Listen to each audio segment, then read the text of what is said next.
अध्याय 141 हताशा। घिर जाने पर जुआन के पास आने वाले हमले से निपटने के लिए अपनी तलवार उठाने के अलावा कोई चारा नहीं था। तलवारें कुंद हथियारों से सीधे टकराने के लिए नहीं बनी होती और हमलावर ज़ोंबी द्वारा इस्तेमाल किया जा रहा काला भारी हथियार काफी शक्तिशाली प्रतीत हो रहा था। इसलिए उसने हमले को एक तरफ मोड़ने के लिए प्राथमिक तलवारबाजी की झटका शैली का प्रयोग किया। इसके बावजूद हमले की तीव्रता इतनी अधिक थी कि उसका हाथ सुन्न हो गया। ज़ोंबी की ताकत उसके बराबर थी और हथियार के प्रकार के मामले में भी उसे बढ़त हासिल थी। हालांकि वह कुछ समय के लिए टिके रहने में कामयाब रहा, लेकिन उसके लिए हालात अच्छे नहीं लग रहे थे। वह उस ज़ोंबी के अगले कुछ हमलों से बचने के लिए जमीन पर लुढ़क गया। जब उसने पीछे मुड़कर जमीन में बने गड्ढे देखे, तब उसे देर से समझ आया कि ज़ोंबी किस तरह का हथियार चला रहा था। ये वास्तव में एक कुदाल थी। अब जब उसने इस बारे में सोचा तो उसे याद आया कि रास्ते में मिले अधिकांश ज़ोंबी लकड़ी के बल्ले, डंडे, कुल्हाड़ी और ऐसे ही अन्य कामचलाऊ हथियार लिए हुए थे। उनमें से केवल कुछ ही तलवार, कृपाण या भाले लिए हुए थे, जो कि अधिक सामान्य हथियार थे। वे शरणार्थियों जैसे क्यों दिखते हैं? जुआन ने पहले ही देखा था कि इन लोगों ने फटे पुराने कपड़े पहन रखे थे और उसने सोचा था कि लंबे समय तक जमीन के नीचे दबे रहने के कारण वे सड़ गए होंगे। लेकिन अब वह ये सोचने से खुद को रोक नहीं पा रहा था कि क्या उनके कपड़े शुरू से ही इतने फटे हुए थे। उसके सामने का दृश्य वास्तव में शरणार्थियों की उस सेना जैसा था जिसे उसने अपने पिछले जीवन में ऐतिहासिक नाटकों में देखा था।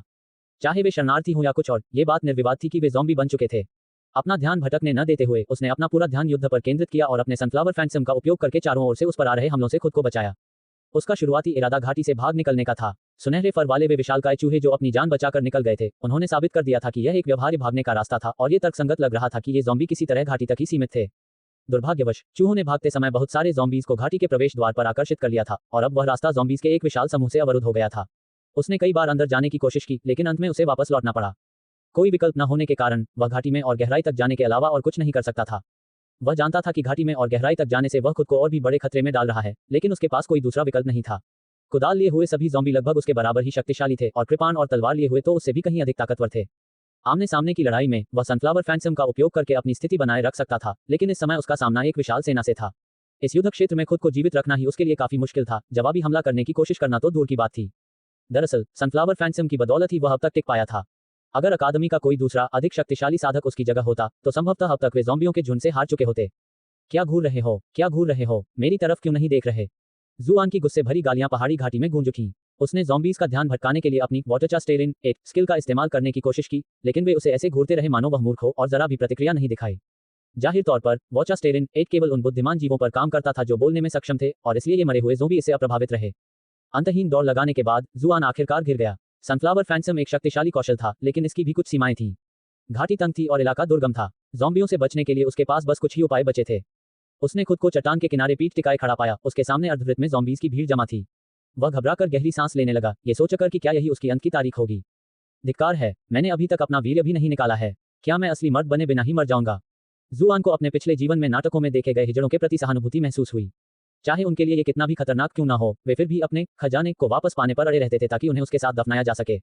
मैं आखिर किस बारे में सोच रहा हूँ? जुआन अभी उस विचार से घृणा से काम पी रहा था कि तभी ज़ॉम्बीज उस पर बेताब होकर झपटे। उसने तुरंत ग्रैंडगेल को बुलाया और पक्षी अवतार उसके सामने प्रकट हो गया। एक कदम बढ़ाते हुए वह चट्टान से उग रहे एक पेड़ पर कूद गया और उसे कसकर पकड़ लिया। उसके अचानक गायब हो जाने से ज़ॉम्बीज कुछ पल के लिए भ्रमित हो गए, लेकिन उनमें से एक ज़ॉम्बी ने उसे तुरंत देख लिया, उसकी दिशा में इशारा किया और अपने साथियों को सूचित करने के लिए एक तीखी चीख निकाली। बाकी ज़ॉम्बीज ने अपना सिर उठाया और उसे देखते ही तुरंत चट्टान पर चढ़ने लगे। उनकी हरकतें आश्चर्यजनक रूप से फुर्तीली थीं, मानो वे बंदर हों। जुआन घबरा गई। जरा रुको, क्या ये ज़ॉम्बी धीमे नहीं होने चाहिए? ये चढ़ने में इतने माहिर कैसे हैं? अगर ये कोई गेम होता तो ये जरूर कोई बड़ी गड़बड़ी होती। उसने जल्दी से अपने आसपास का जायजा लिया ताकि उसे कूदने के लिए कोई और जगह मिल जाए। हाल ही में उसकी साधना शक्ति में वृद्धि हुई थी, जिससे वह अब 2 बार ग्रैंडगेल को बुला सकता था, जिसका मतलब था कि वह भागने का एक और प्रयास कर सकता था। हालांकि पूरा इलाका ज़ॉम्बी से भरा हुआ था। अगर वह किसी तरह कहीं और कूदने में कामयाब भी हो जाता तो उसे दोबारा घेर लिए जाने में ज्यादा समय नहीं लगता। मुझे शायद इसे तब के लिए बचाकर रखना चाहिए जब मैं वास्तव में किसी बेहद मुश्किल परिस्थिति में फंस जाऊं। इस थोड़े से समय में ही ज़ॉम्बी पेड़ की जड़ों तक पहुंच चुके थे और उस तक पहुंचने के लिए तने पर चढ़ना शुरू कर चुके थे।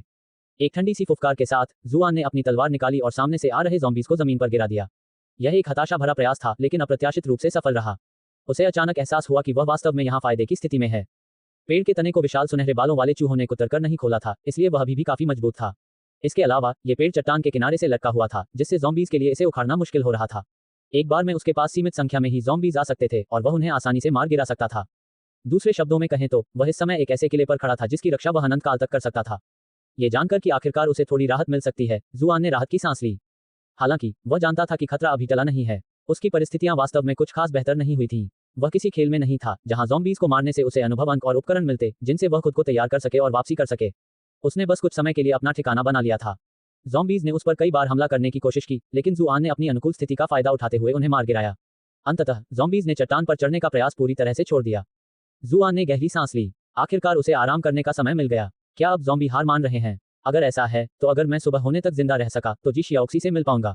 मैंने इस बार उसे बचाने के लिए अपनी जान कुर्बान कर दी, इसलिए भले ही वो मुझसे शादी न करे, कम से कम उसके मन में मेरे लिए प्यार तो चरम पर पहुंच ही गया होगा, है ना? अचानक उसके नीचे हलचल मच गई। ज़ॉम्बीज का झुंड अचानक हट गया और एक रास्ता बन गया और दर्जनों नए ज़ॉम्बीज आगे बढ़ने लगे। ये ज़ॉम्बी तो काफी साफ सुथरे दिखते हैं। सड़ते हुए मांस से मवाद टपक रहे अन्य बदसूरत ज़ॉम्बी की तुलना में ये नए आए ज़ॉम्बी उसकी नजर में कहीं अधिक सुखद लग रहे थे। हालांकि उसके चेहरे की मुस्कान पल भर में जम गई। ये ज़ॉम्बी अपनी पीठ से धनुष निकाल रहे थे, उन पर तीर चढ़ा रहे थे और उनकी ओर निशाना साध रहे थे। हे भगवान, जुआन! उसे इस वक्त गाली देने का मन कर रहा था। आखिर ज़ॉम्बी तीर कैसे चला सकते हैं? ये शरणार्थी कैसे हैं? ये तो मानो एक पूरी सेना है। तब तक तीरंदाज अपने तीर चला चुके थे। 100 से अधिक तीर हवा में सीटी बजाते हुए निकले, जिससे जुआन इतना भयभीत हो गया कि वह जल्दी से पेड़ के तने के पीछे छिप गया। तारांकन तारांकन! जुआन का शरीर हिल गया। वह थोड़ा आगे बढ़ा और फिर पीछे मुड़कर पेड़ में धन से तीरों की नोकों को देखा। उन पर गहरे लाल रंग के खून के निशान थे। हे भगवान! उसे एहसास हुआ कि वह लापरवाह हो गया था। वह इस समय साधना की दुनिया में था। चाहे वे ज़ॉम्बी हो या नहीं, उनके द्वारा चलाए गए तीरों को एक साधारण पेड़ कैसे रोक सकता था? मैंने जो सारे बेवकूफी भरे ड्रामे देखे, उन्हीं की वजह से ऐसा हुआ। पता नहीं कैसे लोग कार के पीछे छिपकर गोलियों की बौछार से चमत्कारिक रूप से बच जाते हैं। वे अपने दर्शकों को बुरी तरह गुमराह कर रहे हैं। धत्तेरी की, क्या इस दुनिया में टेटनस भी है? उन ज़ॉम्बियों के शरीर पर सड़ा हुआ मांस और मवाद लगा है। छी! कौन जाने उन तीरों पर कितने बैक्टीरिया होंगे। धिक्कार है। जुआन के रोंगटे खड़े हो गए, लेकिन तीरों की एक और बौछार उसकी ओर बढ़ रही थी और यह उसके विचारों को भटकने देने का समय नहीं था। अब पेड़ के तने का सहारा लेकर तीरों से खुद को बचाने की हिम्मत न करते हुए उसने अपनी तलवार उठाई और आने वाले तीरों को मोड़ने के लिए तैयार हो गया। पेड़ में पहले लगे तीरों के कारण लगी चोटों की बदौलत उसकी ताकत और गति में काफी वृद्धि हो गई थी। फिर भी तीरों की इस बौछार का सामना करना उसके लिए मुश्किल हो रहा था। वह सीधे अपनी ओर आ रहे तीरों को तो रोक सकता था, लेकिन पेड़ की ओर उड़ रहे तीरों का सामना नहीं कर सकता था। इसके अलावा तीर इतनी जोर से चलाए गए थे कि उसकी बाह में जोरदार झटका लगा और वह सुन्न हो गई। शायद जल्द ही तीर पेड़ को चीरते हुए उसे गिरा देंगे, और अगर ऐसा हुआ तो उसकी जान चली जाएगी। उसका ध्यान कहीं और भटक रहा था और वह एक तीर को रोक नहीं पाया, जो सीधे उसके कंधे में जा लगा। तीर के इतने जोरदार प्रहार से वह लगभग पेड़ से गिर ही गया था, लेकिन उसने ऐन मौके पर पेड़ की एक शाखा को पकड़ लिया। क्या आज मेरी मृत्यु यही होने वाली है? इस समय घाटी में एक पुराने लेकिन भव्य तुरही की गूंज सुनाई दी। ऐसा लग रहा था मानो उसमें कोई रहस्यमयी शक्ति समाई हो, जिससे रोंगटे खड़े हो जाते थे। हालांकि इससे जुआन का मूड बिल्कुल भी नहीं बदला। कई ऐतिहासिक ड्रामा सीरीज देखने के कारण वह जानता था कि युद्ध के समय सेनाओं द्वारा ऐसे हॉर्न का इस्तेमाल सिग्नल के रूप में किया जाता था। वह अब भी थोड़ा अनिश्चित था, लेकिन सीन की आवाज ने उसके सभी बचे हुए संदेहों को दूर कर दिया। ये ज़ॉम्बी वास्तव में एक सेना थे। सब खत्म हो गया। मैं इन ज़ॉम्बियों से निपट भी नहीं पा रहा हूं और ये लोग और भी ज़ॉम्बीज भेज रहे हैं। एक पल रुको, ये लोग अब गोली क्यों नहीं चला रहे हैं? जुआन ने नीचे देखा और आश्चर्य से देखा कि ज़ॉम्बी घाटी के दूसरे छोर की ओर घूर रहे थे। ये ज़ॉम्बी बोल नहीं सकते थे, लेकिन जुआन उनके अधसड़े चेहरों पर घबराहट महसूस कर सकता था। क्या चल रहा है? जुआन इन ज़ॉम्बीज के असामान्य व्यवहार को देखकर दंग रह गया। फिर भी उसने इस अवसर का लाभ उठाते हुए कुछ दवा निकालकर अपने घावों पर मल ली। उसने कीबोर्ड से निकाली गई फेथ इन ब्रदर स्प्रिंग का इस्तेमाल नहीं किया। इस चमत्कारिक औषधि का, जो गंभीर से गंभीर चोटों को भी ठीक कर सकती थी, अभी इस्तेमाल करना व्यर्थ होता। अब जब उसने इस बारे में सोचा तो उसे लगा कि विलाप कोड़े से लगी चोटों पर भी इसका इस्तेमाल करना वाकई बहुत बड़ी बर्बादी थी। वह जो दवा अभी ले रहा था वह उसे जी शियाओक्सी ने दी थी। और सटीक कहें तो ये वही दवा थी जो लड़कों ने जी शियाओक्सी को दी थी और उसने उसे जी शियाओक्सी को दे दी थी।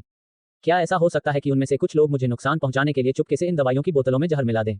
जुआन ने सोचते हुए बुदबुदाया। अगर उन्हें पहले से ही पता होता कि जी शियाओक्सी अपनी दवाएं उसे दे देगी, तो पूरी संभावना थी कि वे उनमें मिलावट करने की कोशिश करते।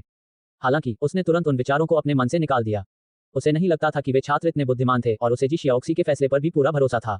उसने खुद दवा की जांच की थी और दवा के बारे में उसकी गहरी समझ के कारण वह बता सकती थी कि उसमें कोई मिलावट हुई है या नहीं। तारांकन, टोक टोक टोक, तारांकन। दूर से लगातार कदमों की आहट सुनाई दी, जिससे जुआन का चेहरा गंभीर हो गया और उसका दिल घबराहट से धड़कने लगा। वातावरण में एक भारीपन छा गया। अध्याय 142, भाग्य और जोखिम। जुआन ने उस दिशा में देखा जिधर ज़ॉम्बी घूर रहे थे। घाटी की गहराई पहले धूसर धुंध से ढकी हुई थी, जिससे कुछ भी स्पष्ट दिखाई नहीं दे रहा था, लेकिन अब उसे कुछ आकृतियां दिखाई दे रही थीं। जैसे जैसे कदमों की आहट करीब आती गई, आकृतियां भी स्पष्ट होती गईं। कोहरे से ज़ॉम्बीज की कतारें व्यवस्थित रूप से आगे बढ़ीं और कुछ ही मीटर की दूरी पर रुक गईं। अब तक जिन ज़ॉम्बीज से वह निपट रहा था, उनसे ये ज़ॉम्बीज कहीं ज्यादा साफ सुथरे दिख रहे थे। उनके शरीर सड़े हुए नहीं थे और उन्होंने कवच पहन रखा था। उनके हाथों में लंबे भले और तेज तलवारें थीं और आगे वालों के हाथों में ढालें भी थीं। हे भगवान, क्या ये तो कुलीन राक्षस हैं? जुआन की आंखें भय से चौड़ी हो गईं। पहले के ज़ॉम्बी शरणार्थी लग रहे थे, लेकिन अभी अभी प्रकट हुए ज़ॉम्बी निस्संदेह सैनिक थे। क्या ज़ॉम्बी भी सेना बनाते हैं? जुआन को लगा कि हालात इतने हास्यास्पद होते जा रहे हैं कि उसकी सामान्य बुद्धि उन्हें समझ नहीं पा रही है। उन बिखरे हुए शरणार्थियों से निपटना ही उसके लिए काफी मुश्किल था और अब उसे एक पूरी खूनी सेना का सामना करना था। ये तो निश्चित रूप से नरक का सीधा रास्ता था।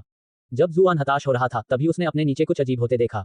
उसके ठीक नीचे डेरा डाले हुए ज़ॉम्बी अपने हथियारों को कसकर पकड़े हुए थे और सामने वाली सेना को संदेह भरी निगाहों से देख रहे थे। ज़ॉम्बी होने के बावजूद वे आपस में एकमत नहीं लग रहे थे। अचानक सेना की संरचना में एक दरार खुल गई और घुड़सवारों का एक दस्ता धीरे धीरे आगे बढ़ा। ये घुड़सवार काले कोहरे से ढके हुए ज़ॉम्बी घोड़ों पर सवार थे, जो देखने में बिल्कुल वैसे ही लग रहे थे जैसे डुलहांस को उन एनीमे कार्टूनों में दिखाया जाता था जिन्हें वह देखा करता था। ये घुड़सवार योद्धा ऐसे कवच पहने हुए थे जो स्पष्ट रूप से उनके आसपास के पैदल सैनिकों के कवच से कहीं बेहतर स्तर का था। दस्ते का नेतृत्व करने वाले सैनिक ने बेहद खूबसूरत कवच पहन रखा था जो बाकियों से बिल्कुल अलग था। उसके कंधों पर एक काला लबादा लटका हुआ था जिससे ऐसा लग रहा था मानो उसे सजीव अंधकार ने अपनी गिरफ्त में ले लिया हो, और उसका सिर पूरी तरह से हेलमेट से ढका हुआ था। चेहरे पर केवल हेलमेट की गहराई में चमकती हुई दो लपटें ही दिखाई दे रही थीं, संभवतः ये उसकी आंखें थीं।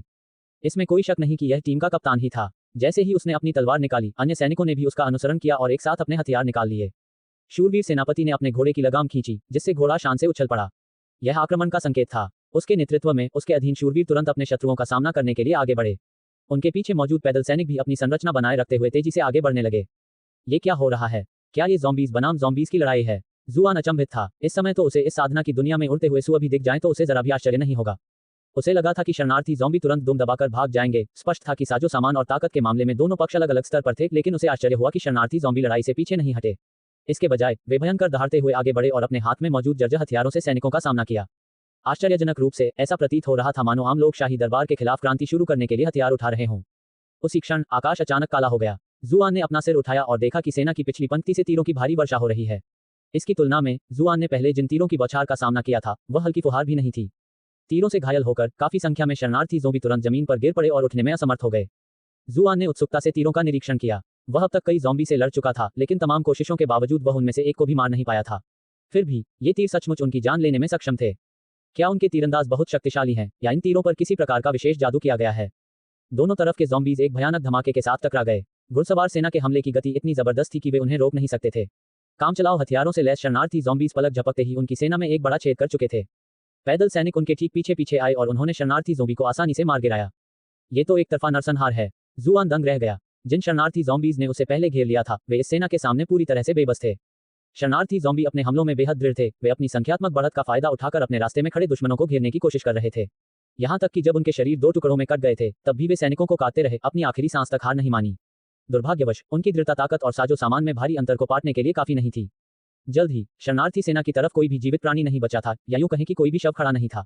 उनके शरीर टुकड़ों में बंट गए थे और युद्ध के मैदान में बिखरे पड़े थे। घुड़सवार सेना के कप्तान ने युद्ध क्षेत्र का जायजा लिया और अंत में उस पेड़ के नीचे रुक गया जिसके नीचे जुआन छिपा हुआ था। जुआन ने अपनी सांसें इतनी धीमी कर ली कि मानो रुक ही गई हों। उसे जरा सी भी आवाज करने से डर लग रहा था, कहीं घुड़सवार सेना के कप्तान की नजर उस पर न पड़ जाए। उन शरणार्थी ज़ॉम्बियों से लड़ते लड़ते वह बाल बाल बच गया था। ज़ॉम्बियों की इस संगठित सेना के सामने तो उसकी कोई उम्मीद ही नहीं थी। सौभाग्य से पेड़ काफी ऊंचाई पर था और घुड़सवार सेना के कप्तान ने देखने के लिए अपना सिर ऊपर नहीं उठाया था। इसके अलावा शरणार्थी ज़ॉम्बीज़ ने पहले बड़ी संख्या में विशाल सुनहरे फर वाले चूहों का शिकार किया था, जिसके कारण पूरा इलाका खून और मांस की दुर्गंध से भर गया था। अगर ऐसा ना होता तो उसके जैसे जीवित व्यक्ति की गंध ज़ॉम्बीज़ का ध्यान जरूर खींच लेती, चाहे वह छिपने की कितनी भी कोशिश क्यों न करता। घुड़सवार सेना का कप्तान युद्ध क्षेत्र में बचे हुए सैनिकों की तलाश कर रहा था, जिन्हें वह निर्दयतापूर्वक अपने पैरों तले कुचल देता था। ये सुनिश्चित करने के बाद कि अब कोई जीवित नहीं बचा है, कप्तान ने हाथ हिलाया और एक तेज घंटा बज उठा। सैनिक तुरंत अपनी पंक्ति में वापस आ गए और घाटी की गहराई में वापस चले गए। वाह, इनके पास तो पीछे हटने का संकेत देने के लिए घंटियां भी हैं। जुआन की आंखें फटी रह गईं। ये ज़ॉम्बी उसकी उम्मीद से कहीं ज्यादा पेशेवर थे। सैनिकों के काफी दूर चले जाने के बाद जुआन आखिरकार पेड़ से नीचे कूद गया। चारों ओर बिखरी टूटी हुई डालियों को देखकर उसके गाल अनियंत्रित रूप से फड़कने लगे। अगर जी शियाओक्सी यहाँ होती तो शायद अब तक वह उल्टी कर चुकी होती। ये यात्रा तो बिल्कुल बेकार गई, जुआन ने निराशा में दांत पीसते हुए कहा। मैं कई बार अपनी जान गंवाने से बाल बाल बचा, लेकिन मुझे कुछ भी हासिल नहीं हुआ। यहाँ तक कि गेम में भी ज़ॉम्बी जैसे छोटे मोटे दुश्मन भी कुछ सोने के सिक्के और हथियार गिरा देते थे। एक पल रुकिए, हालांकि यहाँ सोने के सिक्के नहीं हैं, लेकिन काफी सारे हथियार इधर उधर पड़े हुए हैं। जुआन ने युद्ध क्षेत्र का त्वरित अवलोकन किया। उसने कुदाल, डंडे और अन्य अस्थायी हथियारों को अनायास ही अनदेखा कर दिया। उसके लिए हथियार का मूल्य उसकी शक्ति में नहीं बल्कि उसके दिखावे में निहित था। केवल सबसे सुरुचिपूर्ण हथियार ही उसके महान स्वभाव से मेल खा सकता था। उसे याद आया कि कुछ ज़ॉम्बी पहले तलवारें और कृपाण चला रहे थे, इसलिए उसने उन्हें खोजना शुरू किया। हालांकि उसकी कोशिशें नाकाम रहीं। उसे एक भी सही हथियार नहीं मिला। शरणार्थी ज़ॉम्बी जो तलवारें और कृपाण चला रहे थे वे ज़ॉम्बी सेना के मजबूत हथियारों से टकराकर टूट गए थे।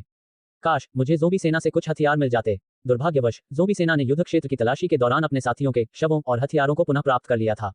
वैसे चूंकि वे लोग तो पहले ही मर चुके हैं, तो अगर वे दोबारा मर जाएं तो क्या होगा? जुआन अचानक किसी चीज से टकराकर लड़खड़ा गया। उसने जल्दी से खुद को संभाला और पीछे मुड़कर देखा तो सामने एक काला तीर था। यह उन तीरों में से नहीं था जो शरणार्थी ज़ॉम्बी ने उस पर पहले चलाए थे। ये ज़ॉम्बी सेना की तरफ से है। जुआन सोच रहा था कि ज़ॉम्बी सेना के तीरों की बारिश ने शरणार्थी ज़ॉम्बी को किस तरह तबाह कर दिया था, जिनमें से वह एक को भी नहीं मार पाया था। जाहिर है ये तीर साधारण नहीं थे। ज़ॉम्बी सेना ने युद्ध क्षेत्र की छानबीन करते समय अपने अधिकांश तीरों को वापस इकट्ठा कर लिया था, लेकिन उन्होंने पहले ही बहुत सारे तीर चला दिए थे और यह अपरिहार्य था कि वे कुछ तीर छोड़ देंगे। जुआन ने तुरंत युद्ध क्षेत्र में फिर से छानबीन की और अंततः उसे उनमें से 7 मिल गए। इन तीरों को हाथ में पकड़ते ही उसे एक अजीब सिहरन भरी अनुभूति होने लगी। इनमें निश्चित रूप से कुछ असाधारण बात थी। मुझे आश्चर्य होता है कि मनुष्यों के विरुद्ध प्रयोग किए जाने पर ये वस्तुएं कितनी शक्तिशाली होती हैं। जुआन ने पास पड़ा तरकश उठाया और उसमें तीर डाल दिए। वह तीरंदाजी में कुशल नहीं था, लेकिन उसे नहीं लगता था कि यह कोई बड़ी समस्या है। अपनी वर्तमान शक्ति को देखते हुए वह उन्हें भाले की तरह आसानी से फेंक सकता था। कुछ और उल्लेखनीय न होने की पुष्टि करने के बाद जुआन तेजी से वापस उसी जगह की ओर चल पड़ा जहां से वह आया था। उसे इस बात की चिंता थी कि जी शियाओक्सी इस समय कैसी होगी।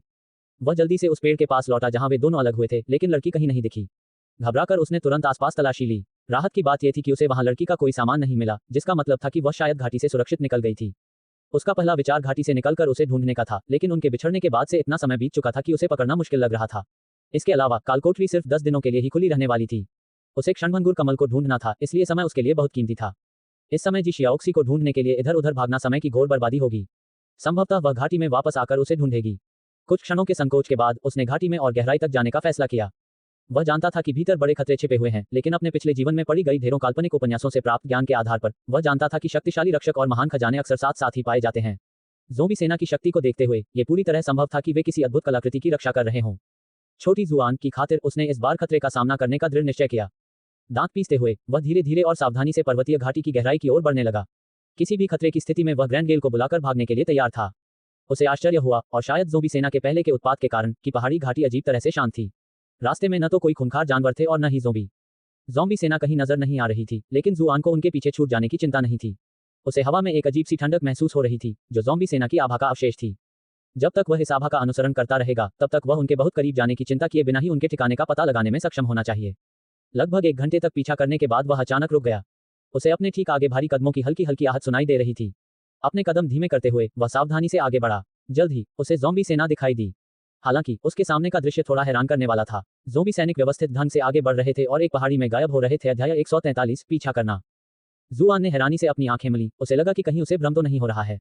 हालांकि जल्द ही उसे समझ आ गया कि शायद वहां कोई गुफा है जो थोड़ी सी नजर से ओझल है, जिससे ऐसा भ्रम पैदा हो रहा है कि वे पहाड़ी में गायब हो रहे हैं। ये पहाड़ी बहुत बड़ी नहीं थी, लगभग 100 मीटर ऊंची और कई 100 मीटर चौड़ी थी। फिर भी इसमें कुछ असामान्य बात थी। प्राकृतिक रूप से बनी पहाड़ियों में उभार होते हैं, जिससे वे उबड़ खाबड़ दिखती हैं, लेकिन इस पहाड़ी की सतह चिकनी थी। इस पर उगने वाले पेड़ भी अजीब लग रहे थे, बहुत ही व्यवस्थित ढंग से उग रहे थे। ऐसा लग रहा था मानो वह किसी सलीके से बनाए गए बगीचे को देख रहा हो। ज़ोंबी सेना के चले जाने के बाद जुआन ने सावधानीपूर्वक पहाड़ी की तलहटी की ओर जाकर देखा, लेकिन तभी उसे अपनी गलती का एहसास हुआ। वह वास्तव में कोई गुफा नहीं, बल्कि 2 भव्य पत्थर के दरवाजे थे। दरवाजों के दोनों ओर विचित्र आकृतियों वाली कई पत्थर की मूर्तियां थीं, जिन्हें वह दुनिया के बारे में अपने अज्ञान के कारण पहचान नहीं पाया। ऐसा लगता है कि मुझे शांग लियू को ढूंढना होगा ताकि वह मेरे लिए रात्रिकालीन उपचारात्मक पाठ आयोजित कर सकें।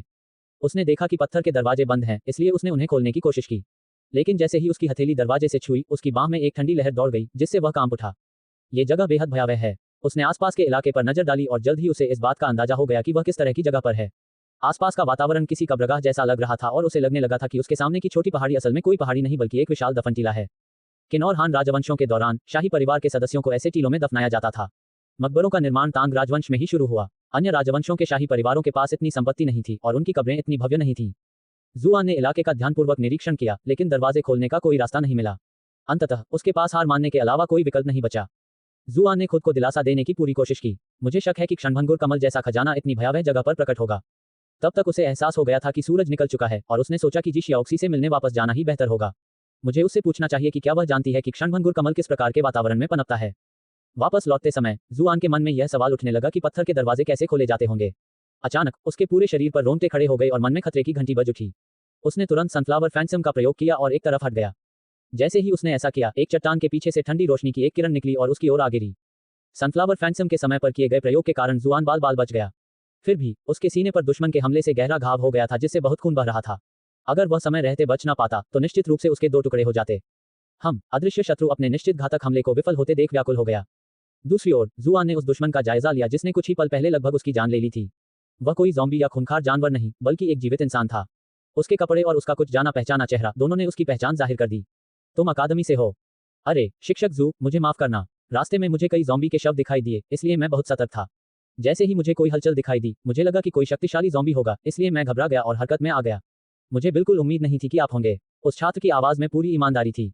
जुआन ने मन ही मन ठंडी मुस्कान के साथ कहा, यह स्पष्ट था कि पहले वाला हमला सुनियोजित था, तो तुम ये कैसे नहीं समझ पाए कि यह मैंने किया था? तुम मुझे मूर्ख समझ रहे हो? हालांकि उसने अपने चेहरे पर अपने विचार जाहिर नहीं होने दिए। इसके बजाय उसने मुस्कुराते हुए पूछा, तुम्हारा नाम क्या है? मैं शी शानफेई हूँ, पृथ्वी कक्षा से, छात्र ने उत्तर दिया। शिशांग फेई। जुआन खिलखिलाकर हंस पड़ा। उसने छात्र के कंधे पर थपथपाया और हंसते हुए कहा, तुम्हारा नाम तो बड़ा दिलचस्प है। उसके पहले के हमले के आधार पर इस व्यक्ति की साधना का स्तर तीसरे दर्जे के उच्चतर स्तर के आसपास होना चाहिए। तुम बहुत दयालु हो। जुआन के कंधे पर थपथपाते ही शिशांग फेई घबरा गया। उसे डर था कि कहीं जुआन उस पर हमला न कर दे। वह इतना घबराया हुआ था कि उसने ये भी नहीं देखा कि जुआन उसके नाम का मजाक उड़ा रहा था। ओह ठीक है, आप यहाँ अकेले क्या कर रहे हैं? आपको शिक्षकों के समूह के साथ यात्रा करनी चाहिए थी, जुआन ने पूछा। शिशांग फेई ने आदरपूर्वक उत्तर दिया, शिक्षक जू, रास्ते में हमारे समूह का सामना भेड़ियों के एक झुंड से हुआ। हम घबरा गए और अलग अलग दिशाओं में भागने लगे और इस प्रक्रिया में हम अलग हो गए। ये कालकोठरी मेरी अपेक्षा से भी अधिक खतरनाक प्रतीत होती है, जुआन ने टिप्पणी की। बिल्कुल, शिशांग फेई ने सहमति में सिर हिलाया। वैसे इस घाटी में ये ज़ॉम्बी कैसे मरे? जुआन ने अपनी छाती पीटते हुए कहा, कहने की जरूरत नहीं, मैंने उन्हें अपनी तलवार से बहादुरी से मार डाला। शिशांग फेई का मुंह खुला रह गया। क्या शेखी बघारना बंद करना तुम्हारे लिए इतना मुश्किल है? अगर तुम वाकई इतने काबिल हो तो मैं यहीं इसी वक्त अपनी तलवार निगल जाऊंगा। लेकिन अगर वह बेशर्म न होता तो अब तक उसे समझ आ जाना चाहिए था कि उसके जैसे काबिल इंसान चू फर्स्ट मिस के लायक नहीं है और उसे पीछे हट जाना चाहिए था। आपने शिशांग फेई को ट्रोल करके 300 रेज पॉइंट्स हासिल कर लिए हैं। टीचर जू, आप जी शियाओक्सी के साथ आए हैं, है ना? वो मुझे कहीं नजर क्यों नहीं आ रही? शिशांग फेई को यहाँ बहुत सावधानी से बोलना पड़ा। उसे पूरा भरोसा था कि वो जुआन से अकेले निपट सकता है, लेकिन अगर जी शियाओक्सी भी इसमें शामिल हो जाती तो वो ऐसा नहीं कह सकता था। वह कुछ जंगली फल इकट्ठा करने गई है। आह, वह रही। जुआन ने सिर को हल्का सा झटका देते हुए शिशांग फेई के पीछे की ओर इशारा किया। शिशांग फेई ने अनजाने में अपना सिर घुमाया और तुरंत समझ गया कि कुछ गड़बड़ है। उसने तुरंत पीछे हटने की कोशिश की, लेकिन बहुत देर हो चुकी थी। उसे अपनी गर्दन में तेज दर्द महसूस हुआ, जिससे उसने जल्दी से अपने हाथों से उसे पकड़ लिया। फिर भी वह खून बहना नहीं रोक सका। क्यों? उसे यकीन नहीं हो रहा था कि कोई शिक्षक इतनी आसानी से किसी छात्र की हत्या कर सकता है। उसे पूरा भरोसा था कि उसने अपनी भूमिका बखूबी निभाई थी और उसकी व्याख्या भी तर्कसंगत थी। भले ही दूसरा पक्ष आश्वस्त न हो, उसे तुरंत हत्या का सहारा नहीं लेना चाहिए था। जुआन ने गहरी सांस ली। अगर तुम्हें लगता है कि मुझे जोरदार थप्पड़ मारने के बाद तुम मेरे दोस्त होने का नाटक कर सकते हो तो तुम सपने देख रहे हो। अगर तुमने मुझसे सीधे लड़ने का विकल्प चुना होता तो शायद तुम मेरा सामना कर सकते थे, लेकिन तुम्हें बस मेरे सामने अपनी अभिनय कला का प्रदर्शन करना था। क्या तुम्हें नहीं पता कि लोग मुझे सैनलिटुन का लियांग चाओवेई एक कहते थे? हालांकि शिशांग फेई को इस बात का कोई अंदाजा नहीं था कि लियांग चाओवेई कौन है, लेकिन वह इतना जरूर समझ गया था कि उसकी चाल शुरू से ही पकड़ी जा चुकी थी। वह जुआन को बेखबर करने की कोशिश कर रहा था, लेकिन अंत में वही लापरवाह हो गया। इससे उसे बहुत गुस्सा और पछतावा हुआ। आपने शिशांग फेई को ट्रोल करके 723 रेज पॉइंट्स हासिल कर लिए हैं। तुम अपने चेहरे से वो घमंडी भाव हटाओ। मैंने अपने साथियों को पहले ही बता दिया है, तुम्हारा अंत जल्द ही होगा। शिशांग फेई का चेहरा लाल हो गया और उसकी गर्दन से और अधिक खून बहने लगा। ओह, तो मुझे आपके साथियों की ओर से आपका धन्यवाद करना चाहिए। ये तो बहुत राहत की बात है। मैंने तो पहले ही अपनी सतर्कता कम कर दी थी, और अगर आपने मुझे चेतावनी न दी होती तो शायद मैं उनके जानलेवा हमले का शिकार हो जाता। लेकिन अब मरने वाले वे ही होंगे, जुआन ने व्यंग्यात्मक ढंग से हंसते हुए कहा। तुम शिशांग फेई को ऐसा लगा जैसे वह गुस्से से बेहोश हो जाएगा। क्या वह कम से कम मुझे शांति से मरने नहीं देगा? आपने शिशांग फेई को ट्रोल करके 856 रेज पॉइंट्स हासिल कर लिए हैं। वहां समय बर्बाद करना बंद करो। तुम अभी तक मरे क्यों नहीं? तुम्हारे जैसे तुच्छ किरदार में भी थोड़ी तो समझदारी होनी चाहिए। तुम्हारे जैसे लोगों को स्क्रीन पर 1 मिनट या उससे भी कम समय में मर जाना चाहिए, वरना फिल्म की गति धीमी हो जाएगी। वैसे क्या तुम्हें इस तरह अपने गले में हाथ लपेटे रहना असहज नहीं लग रहा?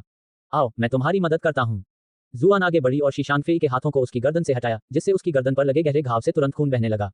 कुछ ही क्षणों में शिशांग फेई ने अंतिम सांस ली। उसकी आंखें आक्रोश से चौड़ी हो गई थीं। धत्तेरी की, आपने शिशांग फेई को ट्रोल करके 1024 रेज पॉइंट्स हासिल कर लिए हैं। जुआन ने उसके शरीर की तलाशी ली, लेकिन उसे केवल कुछ सूखा राशन, कई चांदी के सिक्के, 2 और की पत्थर ही मिले। शिशांग फेई द्वारा इस्तेमाल की गई कृपाण गुणवत्ता के मामले में औसत दर्जे की थी, जो कबीले द्वारा उसके लिए तैयार किए गए हथियार की तुलना में वह बेहद घटिया थी। ओह, वह तो मेरी सोच से भी ज्यादा गरीब है। जुआन जैसे करोड़पति को इस तरह की छोटी मोटी लूट में दिलचस्पी होने का कोई तरीका नहीं था। निराशाजनक परिणामों से अभी भी दुखी होकर वह पिछली स्थिति पर विचार करने लगा। यह उसका पहला खतरा नहीं था। पेई म्यांमार और स्नो के साथ लड़ाइयों में भी उसकी जान बाल बाल बची थी। हालांकि वे दोनों 5वें दर्जे के साधक थे, इसलिए उनकी शक्ति से खतरा महसूस करना उसके लिए स्वाभाविक था। दूसरी ओर शिशांग फेई केवल 3रे दर्जे का साधक था, लेकिन उसने भी अपने पहले ही प्रहार से लगभग अपनी जान गंवा दी थी। इससे जुआन को एहसास हुआ कि वह अभी भी बहुत लापरवाह है। उसे अपने आसपास के माहौल के प्रति कहीं अधिक सतर्क रहना होगा, अन्यथा वह दूसरों के लिए आसान निशाना बन जाएगा। अरे, शिशांग फेई ने पहले ही बताया था कि उसने अपने साथियों को बुला लिया है। अचानक उसके ऊपर से एक तीखी, चुभने वाली सीटी की आवाज आई और एक काली परछाई तेजी से जुआन की ओर बढ़ी। इस बार जुआन तैयार था। उसने एक कदम बगल में बढ़ाया, लेकिन वहीं नहीं रुका। उसने तुरंत लुढ़क कर और दूरी तय की। जैसे ही वह लुढ़कने से बाहर आया, 3 तीर ठीक उसी जगह पर लगे जहां वह भी खड़ा था, साथ ही उन जगहों पर भी जहां वह साधारण बचाव से पहुंच सकता था। तीरों की गति और ताकत को देखते हुए दुश्मन पहले सामना किए गए ज़ॉम्बियों से ज्यादा ताकतवर लग रहा था, लेकिन इसका मतलब यह नहीं था कि उससे निपटना मुश्किल होगा। आखिरकार पहले तो उसका सामना ज़ॉम्बियों की पूरी सेना से हुआ था, लेकिन अभी तो सिर्फ एक तीरंदाज था। सामान्य ज्ञान के अनुसार लंबी दूरी के दुश्मन को हराने के लिए सबसे पहले दूरी को कम करना आवश्यक था। जैसे ही जुआन ने उन तीरों से खुद को बचाया, वह तुरंत उस दिशा में दौड़ पड़ा जहां से हमले हुए थे। उसे पूरा भरोसा था कि जैसे ही वह दुश्मन के करीब पहुंच पाएगा, वह अपनी बिकसी तलवारबाजी से उसे हरा देगा। हालांकि जैसे ही वह तीरंदाज तक पहुंचने ही वाला था, अचानक उसके बगल में 3 और लोग प्रकट हो गए। एक के हाथ में तलवार थी, एक के हाथ में कृपाण और तीसरे के हाथ में भाला। यद्यपि उनके हथियार अलग अलग थे, फिर भी उनके हमले अविश्वसनीय रूप से समन्वित थे और उनमें से प्रत्येक अलग अलग दिशाओं से उसके महत्वपूर्ण अंगों को सटीक रूप से निशाना बनाने में सक्षम था। इसलिए जुआन ने उस स्थिति में सबसे बुद्धिमानी भरा निर्णय लिया जो कोई भी ले सकता था, वह भाग गया। उनकी आभा के आधार पर उनमें से सबसे कमजोर चौथे रैंक के शुरुआती चरण में था और भाला चलाने वाला पहले ही चौथे रैंक के उच्चतर स्तरों पर पहुंच चुका था। हालांकि उसकी बिकसी तलवारबाजी शक्तिशाली थी, लेकिन इस समय उसकी साधना का स्तर बहुत कम था। यदि वह उनसे आमने सामने लड़ रहा होता तो शायद उसके पास जीतने का अच्छा मौका होता, लेकिन अभी ऐसा नहीं था। अगर वह वाकई में अपनी पूरी ताकत लगा दे तो शायद वह उनमें से एक या दो को मार सकता है, लेकिन उसे भी गंभीर चोटें लगेंगी और संभवतः उसकी जान भी चली जाएगी। कृपया, मेरा जीवन आपके जीवन से कहीं अधिक मूल्यवान है। अगर मैं तुच्छ बातों के लिए अपना जीवन व्यर्थ कर दूं तो ये कितनी बड़ी फिजूल खर्ची होगी। जुआन के दुश्मनों ने कभी सोचा भी नहीं था कि वह अचानक पीछे मुड़कर भाग जाएगा। कुछ पल की खामोशी छाई रही, फिर वे जल्दी से उसका पीछा करने लगे। इस समय तक तीरंदाज भी संभल चुका था और उसने झट से तीर कमान पर चढ़ाया और भागते हुए जुआन पर निशाना साधा। उसने पूरे विश्वास के साथ तीर छोड़ा कि वह अपने लक्ष्य पर लगेगा। फिर भी ऐसा लगा मानो जुआन की पीठ पीछे भी आंखें हों। बिल्कुल आखिरी क्षण में उसने अपने शरीर को एक तरफ मोड़ा और बड़ी कुशलता से तीर से बच गया। तीरंदाज पूरी तरह से अचंभित रह गया। जुआन ने राहत की सांस लेते हुए अपने धड़कते दिल पर हाथ फेरा। वह शुरू से ही इस तीरंदाज से सावधान था, इसलिए तीर की आवाज सुनते ही उसने तुरंत बचाव के उपाय शुरू कर दिए। बेशक इसका कुछ श्रेय उसके सनफ्लावर फैंटम द्वारा दी गई अनियमित गति को भी जाता है। इसके बिना बेहतरीन तैयारी के भी तीर से बचना कहीं अधिक कठिन होता। उसका पीछा कर रहे अन्य कुछ चौथे दर्जे के साधकों को यह देखकर हैरानी हुई कि जुआन उनकी अपेक्षा से कहीं अधिक तेज था। चौथे स्तर पर साधक की चपलता में काफी वृद्धि हो जाती है, जिससे वह एक ही छलांग में लंबी दूरी तय कर सकता है। सैद्धांतिक रूप से उन्हें कुछ ही पलों में तीसरे स्तर के साधक को पकड़ लेना चाहिए था। फिर भी हालांकि वे अभी तक पीछे नहीं छूटे थे, वे दूरी को बिल्कुल भी कम नहीं कर पाए। जुआन भी अत्यधिक दबाव महसूस कर रहा था। उसे आखिरकार समझ आ गया था कि फिल्मों में मार्शल आर्टिस्ट आसानी से अपने विरोधियों से आगे निकलकर उन्हें क्यों रोक लेते हैं। वह इस पल इसका प्रत्यक्ष अनुभव कर रहा था। उसके पीछे मौजूद चौथे दर्जे के साधक जब भी एक कदम बढ़ाते, वे उसके और उसके बीच की दूरी को काफी हद तक कम कर लेते। अगर उन्हें जमीन पर उतरकर अगले छलांग के लिए गति जुटाने की जरूरत न होती तो वे अब तक उससे आगे निकल चुके होते। हालांकि सनफ्लावर फैंटम ने उसकी गति में काफी वृद्धि कर दी थी, लेकिन ये गति कौशल सीधी रेखा में दौड़ने की बजाय दुश्मन को भ्रमित करने पर अधिक केंद्रित था। इसी वजह से चाहे वह कितनी भी देर तक दौड़ता रहे, वह उन्हें चकमा नहीं दे पाता था। 1. लियांग चाओवेई हांगकांग के एक प्रसिद्ध अभिनेता हैं। 2. प्राचीन चीन में चांदी के ताइल की क्रय शक्ति वास्तव में काफी अधिक थी और एक औसत रेस्तरां में भोजन की कीमत भी पूरे चांदी के ताइल के बराबर नहीं होती थी। चांदी के सिक्के चांदी के पत्थरों के टुकड़ों से बनी एक अनियमित छोटी इकाई है। अध्याय 144। क्या वह मुझे एक ही वार में खत्म कर देगा? कुछ ही मील दूर एक शिक्षक और छात्रों का एक समूह एक छोटी कद की युवती के चारों ओर इकट्ठा था। उसकी पलकें खुलते देख वे खुशी से जयकारे लगाने लगे। शाओक्सी, तुम आखिरकार जाग गए। बाईसुसु ने राहत की सांस लेते हुए अपनी छाती थपथपाई और अपने धड़कते दिल को शांत करने की कोशिश की। जी शियाओक्सी ने नींद में अपनी आंखें खोली क्योंकि उसकी यादें धीरे धीरे वापस आने लगीं। उसे याद आया कि जुआन ने ज़ॉम्बीज़ को भगाने में उसकी कैसे मदद की थी। वह भी उसकी मदद करना चाहती थी, लेकिन उसे ज़ॉम्बीज़ के खिलाफ काम आने वाली कोई तकनीक नहीं पता थी। इसलिए जुआन को ज़ॉम्बीज़ के विशाल समूह को भगाते हुए देखकर वह बस अपने आंसू रोकने की पूरी कोशिश करती रही और फिर मदद की तलाश में घाटी से तेजी से बाहर निकल गई। दुर्भाग्यवश रात हो चुकी थी और मैदानों में कई खतरे मंडरा रहे थे। किसी कारणवश उसके पास मौजूद अजगर का मल पहले की तुलना में कम प्रभावी प्रतीत हो रहा था। हालांकि अधिकांश खूंखार जानवर अब भी उसके पास आने की हिम्मत नहीं कर रहे थे, फिर भी वे आसपास मंडराते रहे। जब उन्हें पता चला कि वह एक युवती है तो उन्होंने उसकी सुरक्षा को परखना शुरू कर दिया, ये जानने के लिए कि वह कितनी शक्तिशाली है। बाद में उसका सामना भेड़ियों के एक झुंड से भी हुआ जिन्होंने उसका खूब पीछा किया। हताशा में आकर उसने जल्दी से उस संकेत देने वाली छड़ी को जलाया जो बाईसुसु ने उसे पहले दी थी। सौभाग्यवश बाईसुसु और उसका दल उसी इलाके में मौजूद था, इसलिए वे उसे बचाने के लिए तुरंत वहां पहुंच गए। हालांकि लगातार भाग दौड़ से जमा हुई थकावट का असर आखिरकार उस पर पड़ा और वह बेहोश हो गई और अब जाकर उसे होश आया है। शाओक्सी, कैसी हो? बाईसुसु ने राहत की सांस ली। अगर उसे कुछ हो जाता तो प्रिंसिपल जियांग जरूर भड़क उठते। मैं ठीक हूँ। जल्दी करो, तुम्हें बड़े भाई आजू को बचाना होगा, जी शियाओक्सी ने कहा। इस समय उसे खुद से और अपनी कमजोरी से बेहद नफरत हो रही थी। इतने अहम मौके पर वह बेहोश कैसे हो सकती थी? जुआन, अब जाकर उसके आसपास जमा लोगों को याद आया कि उसे जुआन के साथ होना चाहिए था। वे पहले उस पर इतना ध्यान दे रहे थे कि उस परेशान करने वाले आदमी को उन्होंने नजरअंदाज कर दिया था। तुम दोनों के साथ क्या हुआ? बाईसुसु ने पूछा। आज सुबह हमारा सामना सुनहरे फर वाले विशालकाय चूहों के एक झुंड से हुआ। उनसे छिपने के लिए हम एक रहस्यमयी घाटी में भटक गए, जी शियाओक्सी ने जल्दी से सारी घटना का ब्यौरा दिया। क्या पूरी जगह ज़ॉम्बी से भरी हुई है? बाईसुसु ने घबराकर कहा।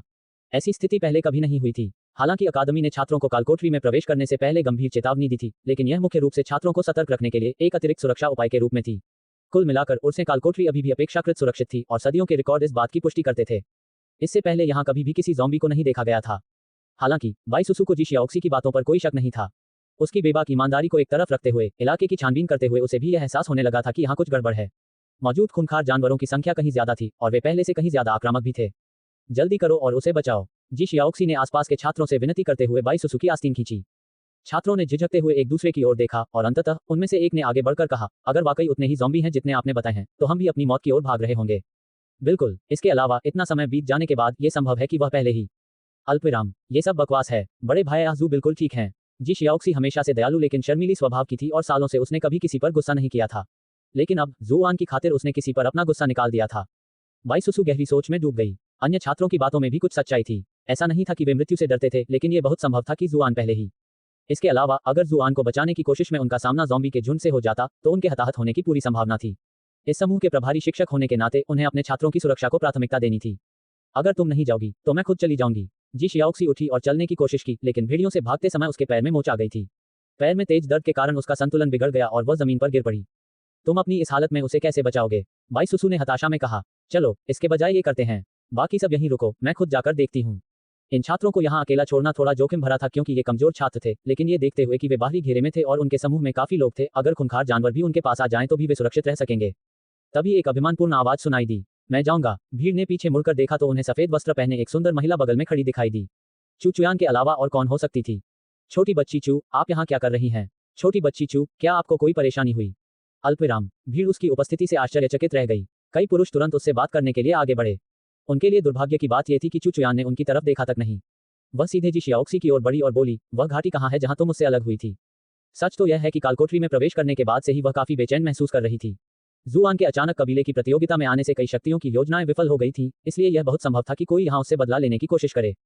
चिंता से घिरी रहने के कारण उसने अंततः पीछे मुड़कर देखने का फैसला किया। संयोगवश उसकी नजर जी शियाओक्सी की संकेत छड़ी पर पड़ी, इसलिए वह दौड़कर देखने गई और उसने जी शियाओक्सी की बातें भी सुन लीं। जी शियाओक्सी अपने सामने खड़ी खूबसूरत महिला को देखकर क्षण भर के लिए स्तब्ध रह गई, लेकिन वह जल्दी ही संभल गई और संदर्भ के लिए घाटी और आसपास के पहाड़ों की अनुमानित स्थिति को जमीन पर झटपट बना लिया। चू चुयान ने बाई सुसु की ओर मुड़कर कहा, शिक्षक बाई, आप यहीं रुकिए और उनका ख्याल रखिए। मुझे अकेले जाने में कोई दिक्कत नहीं होगी। इतना कहकर वह तेजी से दूर जा गिरी। धीरे धीरे लुप्त होती उसकी आकृति को निहारते हुए जी शियाओक्सी अनजाने में बुदबुदाई, करीब से देखने पर वह सचमुच बेहद खूबसूरत लगती है। बाई सुसु ने भी राहत की सांस ली। अच्छा हुआ कि चू चुयान समय पर आ गई। साधना के मामले में वह अकादमी के शिक्षकों के बराबर ही कुशल थी, इसलिए उसकी सुरक्षा को लेकर चिंता करने की कोई जरूरत नहीं थी।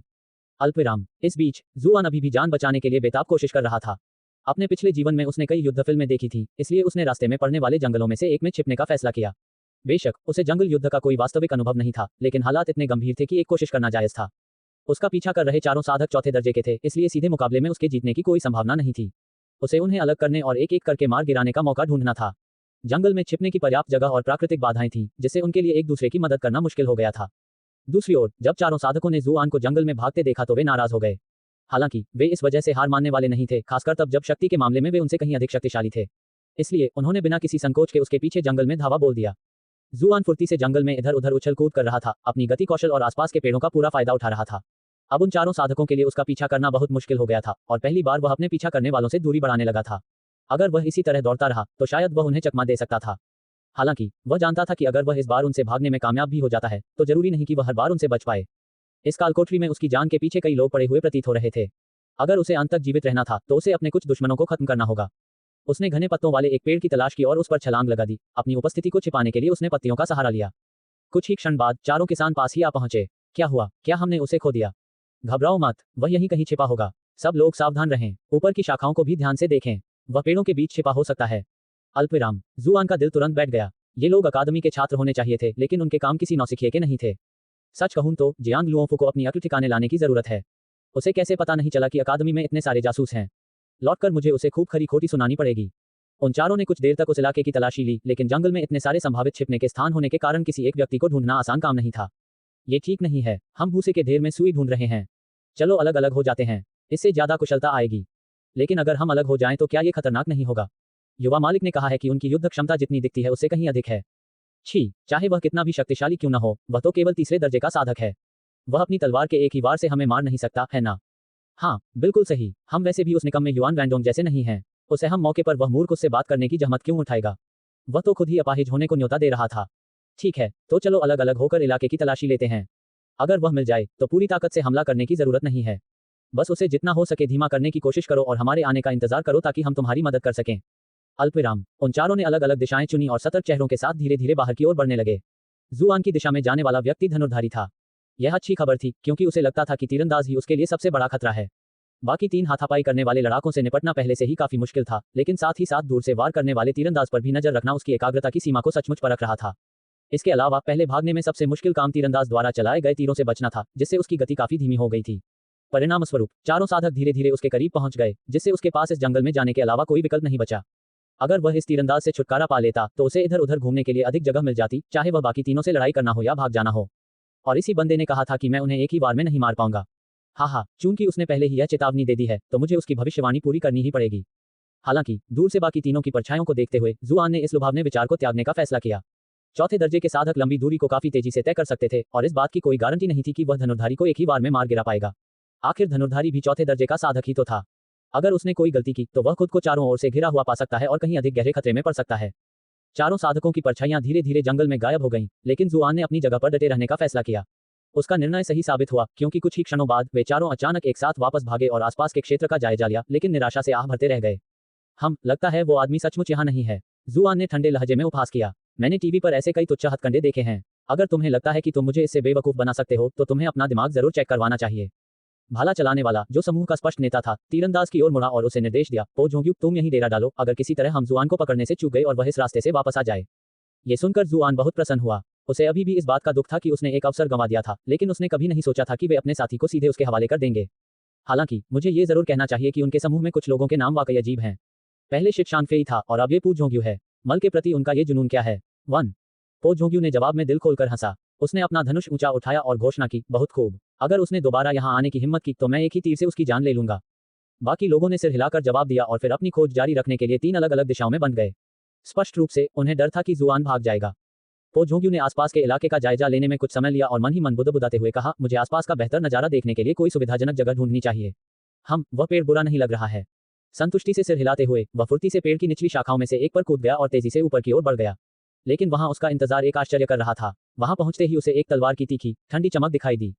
यह एक तेज, सटीक और धारदार वार था। स्थिति और भी बदतर हो गई क्योंकि हमले के समय वह हवा में था, जिससे उसके लिए अपने शरीर को हिलाना डुलाना असंभव हो गया। चाहकर भी वह इससे बच नहीं सकता था। तलवार का ये बिजली की गति से किया गया वार उसके गले को भेद गया, जिससे उसकी आश्चर्यचकित चीख एक कर्कश कराह में बदल गई। क्या बात है, आपने कहा था कि मैं आपको एक ही वार में नहीं हरा सकता, है ना? लगता है अब आपको अपने इस बयान पर पुनर्विचार करने की जरूरत है। पत्तियां हट गईं और जुआन का प्रसन्न चेहरा भीतर से प्रकट हुआ। पहला नाम उड़ता हुआ मल जैसा लगता है और दूसरा मल में तैरना जैसा। अध्याय 145, परिवार को एकजुट रहना चाहिए। पो जोंग्यू ने अपनी गर्दन में धंसी तलवार को खींचकर निकालने की कोशिश की, लेकिन यह व्यर्थ था। घाव हो चुका था और उसकी सारी ताकत खत्म हो चुकी थी। अंतिम सांस लेते हुए उसके हाथ तलवार पर बेजान से लटक गए। उसका दिमाग पूरी तरह से अस्त व्यस्त हो गया था। यह आदमी यहाँ क्यों है? क्या वह इतने समय से यहाँ मेरा इंतजार कर रहा था ताकि मुझ पर हमला कर सके? अंततः उसे समझ में आ गया कि युवा स्वामी ने उन्हें अत्यधिक सावधानी बरतने का निर्देश क्यों दिया था। कहीं ऐसा न हो कि वे इस व्यक्ति की धूर्तता का शिकार हो जाएं। लेकिन मेरे मालिक ने मुझे यह नहीं बताया था कि यह आदमी इतना नीच होगा। भले ही उसने मुझे जानलेवा चोट पहुंचाई हो, फिर भी वह मुझे चैन से सोने नहीं देना चाहता। जुआन के चेहरे पर उपहास का भाव देखकर पो जोंग्यू का सिर गुस्से से लाल हो गया। उसके गले से खून तेजी से बहने लगा और चारों ओर फैल गया। आपने पो जोंग्यू को ट्रोल करके 1024 रेज पॉइंट्स हासिल कर लिए हैं। पो जोंग्यू लगातार जुआन को घूरता रहा। उसकी आंखें घृणा से चौड़ी हो गई थीं, लेकिन उसका शरीर आगे की ओर झुकने लगा था। वह पहले ही मर चुका था। क्या ये सब खत्म हो गया? जुआन निराश था। उसे अब भी उससे कुछ और क्रोध अंक हासिल करने की उम्मीद थी। पो जोंग्यू के शव को शाखा पर रखने से पहले उसने अपनी तलवार निकाल ली। उसने सबसे पहले उसके शरीर की तलाशी ली, लेकिन उसे केवल कुछ सूखा राशन और औषधि ही मिली। उसका धनुष देखने में काफी अच्छा लग रहा था, लेकिन अफसोस की बात यह थी कि जुआन को तीरंदाजी नहीं आती थी। उसने पो जोंग्यू के तरकश में रखे तीरों पर एक नजर डाली, लेकिन जैसे ही उसने उन पर थोड़ा बल लगाया, वे आसानी से टूट गए। ये स्पष्ट था कि ये तीर ज़ोंबी सेना से प्राप्त तीरों की तुलना में बहुत घटिया गुणवत्ता के थे। वह घटिया चीजों को अपने पास रखना नहीं चाहता था, इसलिए उसने उन्हें भी फेंक दिया। धिक्कार है, एक और गरीब आदमी, जुआन ने गुस्से में कहा। ये किसान इतने गरीब क्यों हैं? कम से कम शिट शानफेई के पास तो कुछ चांदी के सिक्के थे, लेकिन इस पो जोंग्यू के पास तो कुछ भी कीमती नहीं है। वह पो जोंग्यू के शरीर को नीचे फेंकने ही वाला था कि अचानक उसने अपना इरादा बदल दिया। कचरे का भी सदुपयोग किया जाए तो उसका भी मूल्य हो सकता है। इसलिए उसने पो जोंग्यू के शरीर को उठाया और तलवार चलाने वाले साधक का पीछा करने के लिए तेजी से चल पड़ा। तलवार चलाने वाला बाकी तीनों में सबसे कमजोर था, इसलिए उसे निपटना काफी आसान होना चाहिए था। अल्पविराम। इसी बीच जंगल के उत्तरी क्षेत्र में शी झेनशियांग सावधानीपूर्वक आगे बढ़ रहा था, हाथ में तलवार लिए हुए पूरे इलाके का अच्छी तरह से जायजा ले रहा था। हालांकि उसे जुआन का कोई सुराग नहीं मिला। छोटे भाई, मैं तुम्हारा बदला जरूर लूंगा, उसने दांत पीसते हुए बुदबुदाया। वह शी शानफेई के बड़े भाई के अलावा और कोई नहीं थे। वे दोनों अनाथ थे और एक दूसरे के लिए सहारा थे। उन्होंने अपने शुरुआती वर्षों में हर तरह का कठिन प्रशिक्षण प्राप्त किया था और कई मुश्किल मिशन भी पूरे किए थे। उन्हें युवा गुरु शी से वादा किया गया था कि यदि वे इस मिशन को पूरा कर लेते हैं तो उन्हें जहां चाहे वहां जाने की स्वतंत्रता मिल जाएगी। किसने सोचा होगा कि चीजें इस तरह से घटित होंगी? कल ही की बात है, वे बैठकर डूबते सूरज को देखते हुए अपने बचपन की यादें ताजा कर रहे थे और अपने भविष्य के सुखमय जीवन के सपने देख रहे थे। उनके छोटे भाई ने तो यहाँ तक कह दिया कि अगर वे दोनों दो बहनों से शादी कर ले तो बेहतर होगा, ताकि वे हमेशा एक दूसरे के करीब रह सकें। लेकिन सब कुछ व्यर्थ हो गया। वह कमीना जुआन, मैं तुझे टुकड़े टुकड़े कर दूंगा, शी झेनशियांग ने कसम खाई। आपने शी झेनशियांग को ट्रोल करके 876 रेज पॉइंट्स हासिल कर लिए हैं। अचानक उसे अपने पीछे कदमों की आहट सुनाई दी। वह तुरंत पीछे मुड़ा और देखा कि पो जोंग्यू उसे हाथ हिलाकर अभिवादन कर रहा है। उसने राहत की सांस ली और कहा, क्या हमारे नेता ने आपको वहां डेरा डालने के लिए नहीं कहा था? आप अचानक यहाँ क्यों आ गए? शी झेनशियांग ने गौर किया कि पो जोंग्यू की आंखें बेहद चौड़ी थीं और उसने सोचा कि क्या तीरंदाज की आंखें अत्यधिक अभ्यास के कारण खराब हो गई हैं। मैंने इस दिशा में भागती हुई एक परछाई देखी, इसलिए मैं देखने के लिए इधर आया। जुआन पो जोंग्यू के पीछे खड़ा था और उसके शरीर को सहारा देते हुए धीमी दबी हुई आवाज में बोला। उसकी आवाज बिल्कुल पो जोंग्यू जैसी तो नहीं थी, लेकिन इतनी मिलती जुलती थी कि जो ध्यान से नहीं सुन रहा था उसे धोखा हो सकता था। क्या जुआन यहाँ है? शी झेनशियांग ने अपनी तलवार को कसकर पकड़ लिया और जल्दी से अपने आसपास का जायजा लिया। वाह, अब मैं अपने छोटे भाई का बदला ले पाऊंगा। जुआन को क्रोध बिंदुओं के पहले प्रवाह से इस तलवारबाज का नाम पहले से ही पता था, इसलिए वह तुरंत समझ गया कि वह शिशानफेई का बड़ा भाई है। सच कहूं तो उनके माता पिता के दिमाग में क्या खराबी है? उन्होंने उन्हें ऐसे नाम क्यों दिए? एक का नाम शिशानफेई उड़ता हुआ शिट है और दूसरे का नाम शी झेनशियांग शिट की खुशबू अच्छी है। शी झेनशियांग ने देखा कि पो जोंग्यू उसकी ओर आ रहा है और तुरंत नाराजगी से गुर्राया। तुम मेरा पीछा क्यों कर रहे हो? हमें अलग अलग होकर तलाशी का दायरा बढ़ाना चाहिए। हम एक पल रुकिए, ये इतने अजीब तरीके से क्यों चल रहा है? और वो आवाज जो पहले सुनाई दी थी। जब शी झेनशियांग उन विसंगतियों को समझने की कोशिश ही कर रहा था कि अचानक एक काली परछाई उसकी ओर दौड़ी। उसने सहज ही अपनी तलवार ऊपर उठाई और उसे दो टुकड़ों में काट दिया। जब वह जमीन पर गिरी तब उसे देर से एहसास हुआ कि वह पो जोंग्यू था। उसकी आंखें अविश्वास से चौड़ी हो गईं। अरे, तुमने ऐसा क्यों किया? उसके लिए और भी अधिक उलझन की बात यह थी कि उसने उसे एक ही बार में मार डाला था। हालांकि पो जोंग्यू, जो एक तीरंदाज था, आमने सामने की लड़ाई में थोड़ा कमजोर था, लेकिन वह इतना भी कमजोर नहीं था कि एक ही बार से हार मान ले। इस अफरा तफरी के क्षण में धातु की एक ठंडी चमक सीधे उसकी गर्दन की ओर बढ़ी। इस बार जुआन असमंजस में था। उसे पूरा भरोसा था कि उसकी तलवार शी झेनशियांग की गर्दन में धंस जाएगी, लेकिन हैरानी की बात यह थी कि वह अपनी तलवार आगे नहीं बढ़ा पा रहा था, मानो शी झेनशियांग की गर्दन पर अदृश्य कवच लिपटा हो। उसे अचानक याद आया कि तीसरे दर्जे के साधक अपनी ऊर्जा को बाहर की ओर प्रक्षेपित करने में सक्षम होते हैं। वे अपने शरीर के चारों ओर ऊर्जा का आवरण बनाकर आक्रमणों से बचाव कर सकते हैं। साधना का स्तर जितना ऊंचा होता है, ऊर्जा के आवरण की रक्षात्मक क्षमता और क्षेत्रफल उतना ही अधिक होता है। ये भी उच्च श्रेणी के साधकों को निम्न श्रेणी के साधकों पर प्राप्त होने वाले निर्णायक लाभों में से एक था। कभी कभी निम्न श्रेणी का साधक लड़ाई में उच्च श्रेणी के साधक के की कवच को भेदने में भी सक्षम नहीं होता था, जिससे लड़ाई एक तरफा हो जाती थी। बेशक की कवच का प्रकटीकरण किसी की को बहुत जल्दी खत्म कर देता है, इसलिए कोई भी योद्धा इसे हर समय सक्रिय नहीं रख सकता। इससे निचले स्तर के साधकों को उच्च स्तर के साधकों को हराने का मौका मिल जाता था। इसी तरह जुआन ने 5वें रैंक के युआन वैंडोंग को परास्त किया और चौथे रैंक के पो जोंग्यू को मार डाला। उसने उन्हें अचानक घेर लिया और उन्हें समय पर अपनी की कवच सक्रिय करने से रोक दिया। शी झेनशियांग द्वारा जुआन के हत्या के प्रयास को विफल करने के बाद उसने तुरंत अपना जवाबी हमला शुरू किया और अपनी उठी हुई तलवार को नीचे की ओर लाया। इस अचानक हमले का सामना करते हुए जुआन ने तुरंत अपनी तलवार उठाकर आने वाले वार को रोकने की कोशिश की, लेकिन वार की भीषण शक्ति से तलवार उसके हाथों से छूट गई। उसे अपना संतुलन वापस पाने के लिए कुछ कदम पीछे हटना पड़ा। लेकिन शी झेनशियांग का जुआन को जरा भी चैन से बैठने देने का कोई इरादा नहीं था। वह आगे बढ़ा और उस पर दबाव बनाए रखा। अरे कमीने, मैं तो तुम्हारे जाल में फंस ही गया था। हाँ, अब तो तुम्हारी खैर नहीं। वे लगभग 10 मीटर की दूरी पर थे, लेकिन जुआन को ऐसा लगा जैसे तलवार ठीक उसके सामने हो। हमले से बचने के लिए वह तेजी से और बड़े ही अनाड़ी ढंग से एक तरफ लुढ़क गया। ये सही निर्णय था, क्योंकि जो पेड़ कुछ देर पहले उसके पीछे था, वह शी झेनशियांग की अदृश्य कृपाण शक्ति से 2 भागों में बंट गया था। जुआन का दिल भय से कांप उठा। तीसरे दर्जे के साधक केवल अपने चारों ओर सुरक्षा के लिए ऊर्जा उत्पन्न कर सकते थे, जबकि चौथे दर्जे के साधक अपनी ऊर्जा को और अधिक फैलाकर हमले कर सकते थे। इसका अर्थ यह था कि उसका शत्रु भी कुछ हद तक लंबी दूरी के हमले करने में सक्षम था, जिससे वह उसके अनुमान से कहीं अधिक बड़ा खतरा बन गया था। शी झेनशियांग ने तुरंत ताबड़तोड़ हमले करते हुए जुआन का लगातार पीछा किया और पूरे रास्ते जोर जोर से हंसता रहा। अभी तो तुम्हारे हाथ में हथियार भी नहीं है, मुझसे मुकाबला करने की क्या उम्मीद करते हो? मैं तुम्हारा मांस नोच डालूंगा और अपने छोटे भाई का बदला लूंगा। तुम इतनी बकवास क्यों कर रहे हो? जुआन ने ताना मारा। तीव्र गति से आगे बढ़ते हुए वह पलक झपकते ही शी झेनशियांग के ठीक सामने प्रकट हो गया। जुआन के अचानक पास आने से शी झेनशियांग बुरी तरह डर गया। जुआन की बातों से उसका ध्यान थोड़ा भटक गया था, लेकिन उसने अपने प्रतिद्वंद्वी पर दबाव बनाने के लिए अपनी तलवार चलाना जारी रखा और एक पल के लिए भी उससे अपनी नजर नहीं हटाई। फिर भी जुआन उसकी तलवार को भेदकर उसके ठीक सामने आ गया और उसे पता भी नहीं चला कि कैसे। बस देखते ही देखते पासा पलट गया। दोनों इतने करीब आ गए थे कि शी झेनशियांग की तलवार जुआन के पीछे थी। कम से कम इस पल तो उसकी तलवार पूरी तरह बेकार हो गई थी। दूसरी ओर जुआन ने अपने हाथ में एक काला तीर पकड़ा हुआ था और वह उसे शी झेनशियांग की कलाई की ओर बढ़ा रहा था। जब शी झेनशियांग ने आखिरकार जुआन के हाथ में मौजूद हथियार को ध्यान से देखा तो उसकी आंखों में तिरस्कार का भाव भर आया। शक्तिशाली प्रहार के लिए तीर को दूर से चलाना पड़ता है ताकि उसमें गति आ सके। इसे पास से खंजर की तरह इस्तेमाल करने से इसकी शक्ति बहुत कम हो जाएगी। इसके अलावा उसके पास सुरक्षा कवच भी था। जुआन के रहस्यमय आगमन से वह भले ही चौंक गया था, लेकिन उनकी साधना के स्तर में अंतर के कारण जुआन के लिए उसकी सुरक्षा को भेदना असंभव था। हालांकि जैसे ही ये विचार उसके मन में आए, कुछ ही क्षणों में उसकी कलाई में असहनीय दर्द होने लगा। ठंडक की लहर उसकी बांह से होते हुए पूरे शरीर में फैल गई, जिससे वह बुरी तरह कांपने लगा। उसे ऐसा लगा जैसे उसका पूरा शरीर बर्फ में जम गया हो। इसके तुरंत बाद उसे अपने हाथों और पैरों पर दर्द की तेज लकीरें महसूस हुई और इससे पहले कि वह कुछ समझ पाता, वह जमीन पर गिर पड़ा और उठने में असमर्थ हो गया। तुमने मेरी नसें काट दी, शी झेनशियांग ने दहशत में चीखते हुए कहा। उसे तुरंत समझ आ गया था कि क्या हुआ है। आपने शी झेनशियांग को ट्रोल करके 9 रेज पॉइंट्स हासिल कर लिए हैं। जुआन ने क्षमा मांगते हुए उसकी ओर देखा। मुझे खेद है, लेकिन आप बहुत ताकतवर थे। अपनी सुरक्षा के लिए मुझे और अधिक सतर्क रहना होगा। शी झेनशियांग को अपनी सुनी हुई बातों पर विश्वास नहीं हो रहा था। ये क्या बकवास है? तो मुझे बेरहमी से अपाहिज करने का कारण यह है कि मैं बहुत शक्तिशाली हूँ। आपने शी झेनशियांग को ट्रोल करके 666 रेज पॉइंट्स हासिल कर लिए हैं। हालांकि शी झेनशियांग ने जल्द ही इस बात को स्वीकार कर लिया। उसे एक ऐसे सैनिक के रूप में पाला पोसा गया था जिसकी एकमात्र योग्यता खतरनाक मिशनों को अंजाम देने की क्षमता में निहित थी, चाहे इसके लिए उसे अपनी जान ही क्यों न देनी पड़े। वह जानता था कि इस समय उसकी मृत्यु निश्चित है, लेकिन एक आखिरी सवाल उसके मन में बना रहा। तुम्हारे हाथ में वो तीर कहाँ से आया? वो मेरे की कवच को भेदने में सक्षम कैसे है? मैंने इसे फर्श से उठाया, जुआन ने मुस्कुराते हुए जवाब दिया। उसने शुरू से ही अनुमान लगा लिया था कि इन तीरों में असाधारण शक्ति समाहित है। आखिरकार इन्हीं तीरों ने बेहद शक्तिशाली ज़ॉम्बीज़ को आसानी से मार गिराया था। इसीलिए उसने शी झेनशियांग के की कवच को भेदने के लिए इसका इस्तेमाल करने का सोचा था और उसकी राहत के लिए ये योजना कारगर साबित हुई। हालांकि उसने गौर किया कि इस्तेमाल हो जाने के बाद उसके हाथ में मौजूद तीर की भव्य चमक कुछ फीकी पड़ गई थी। ऐसा प्रतीत हुआ कि इसके उपयोग की भी एक सीमा थी।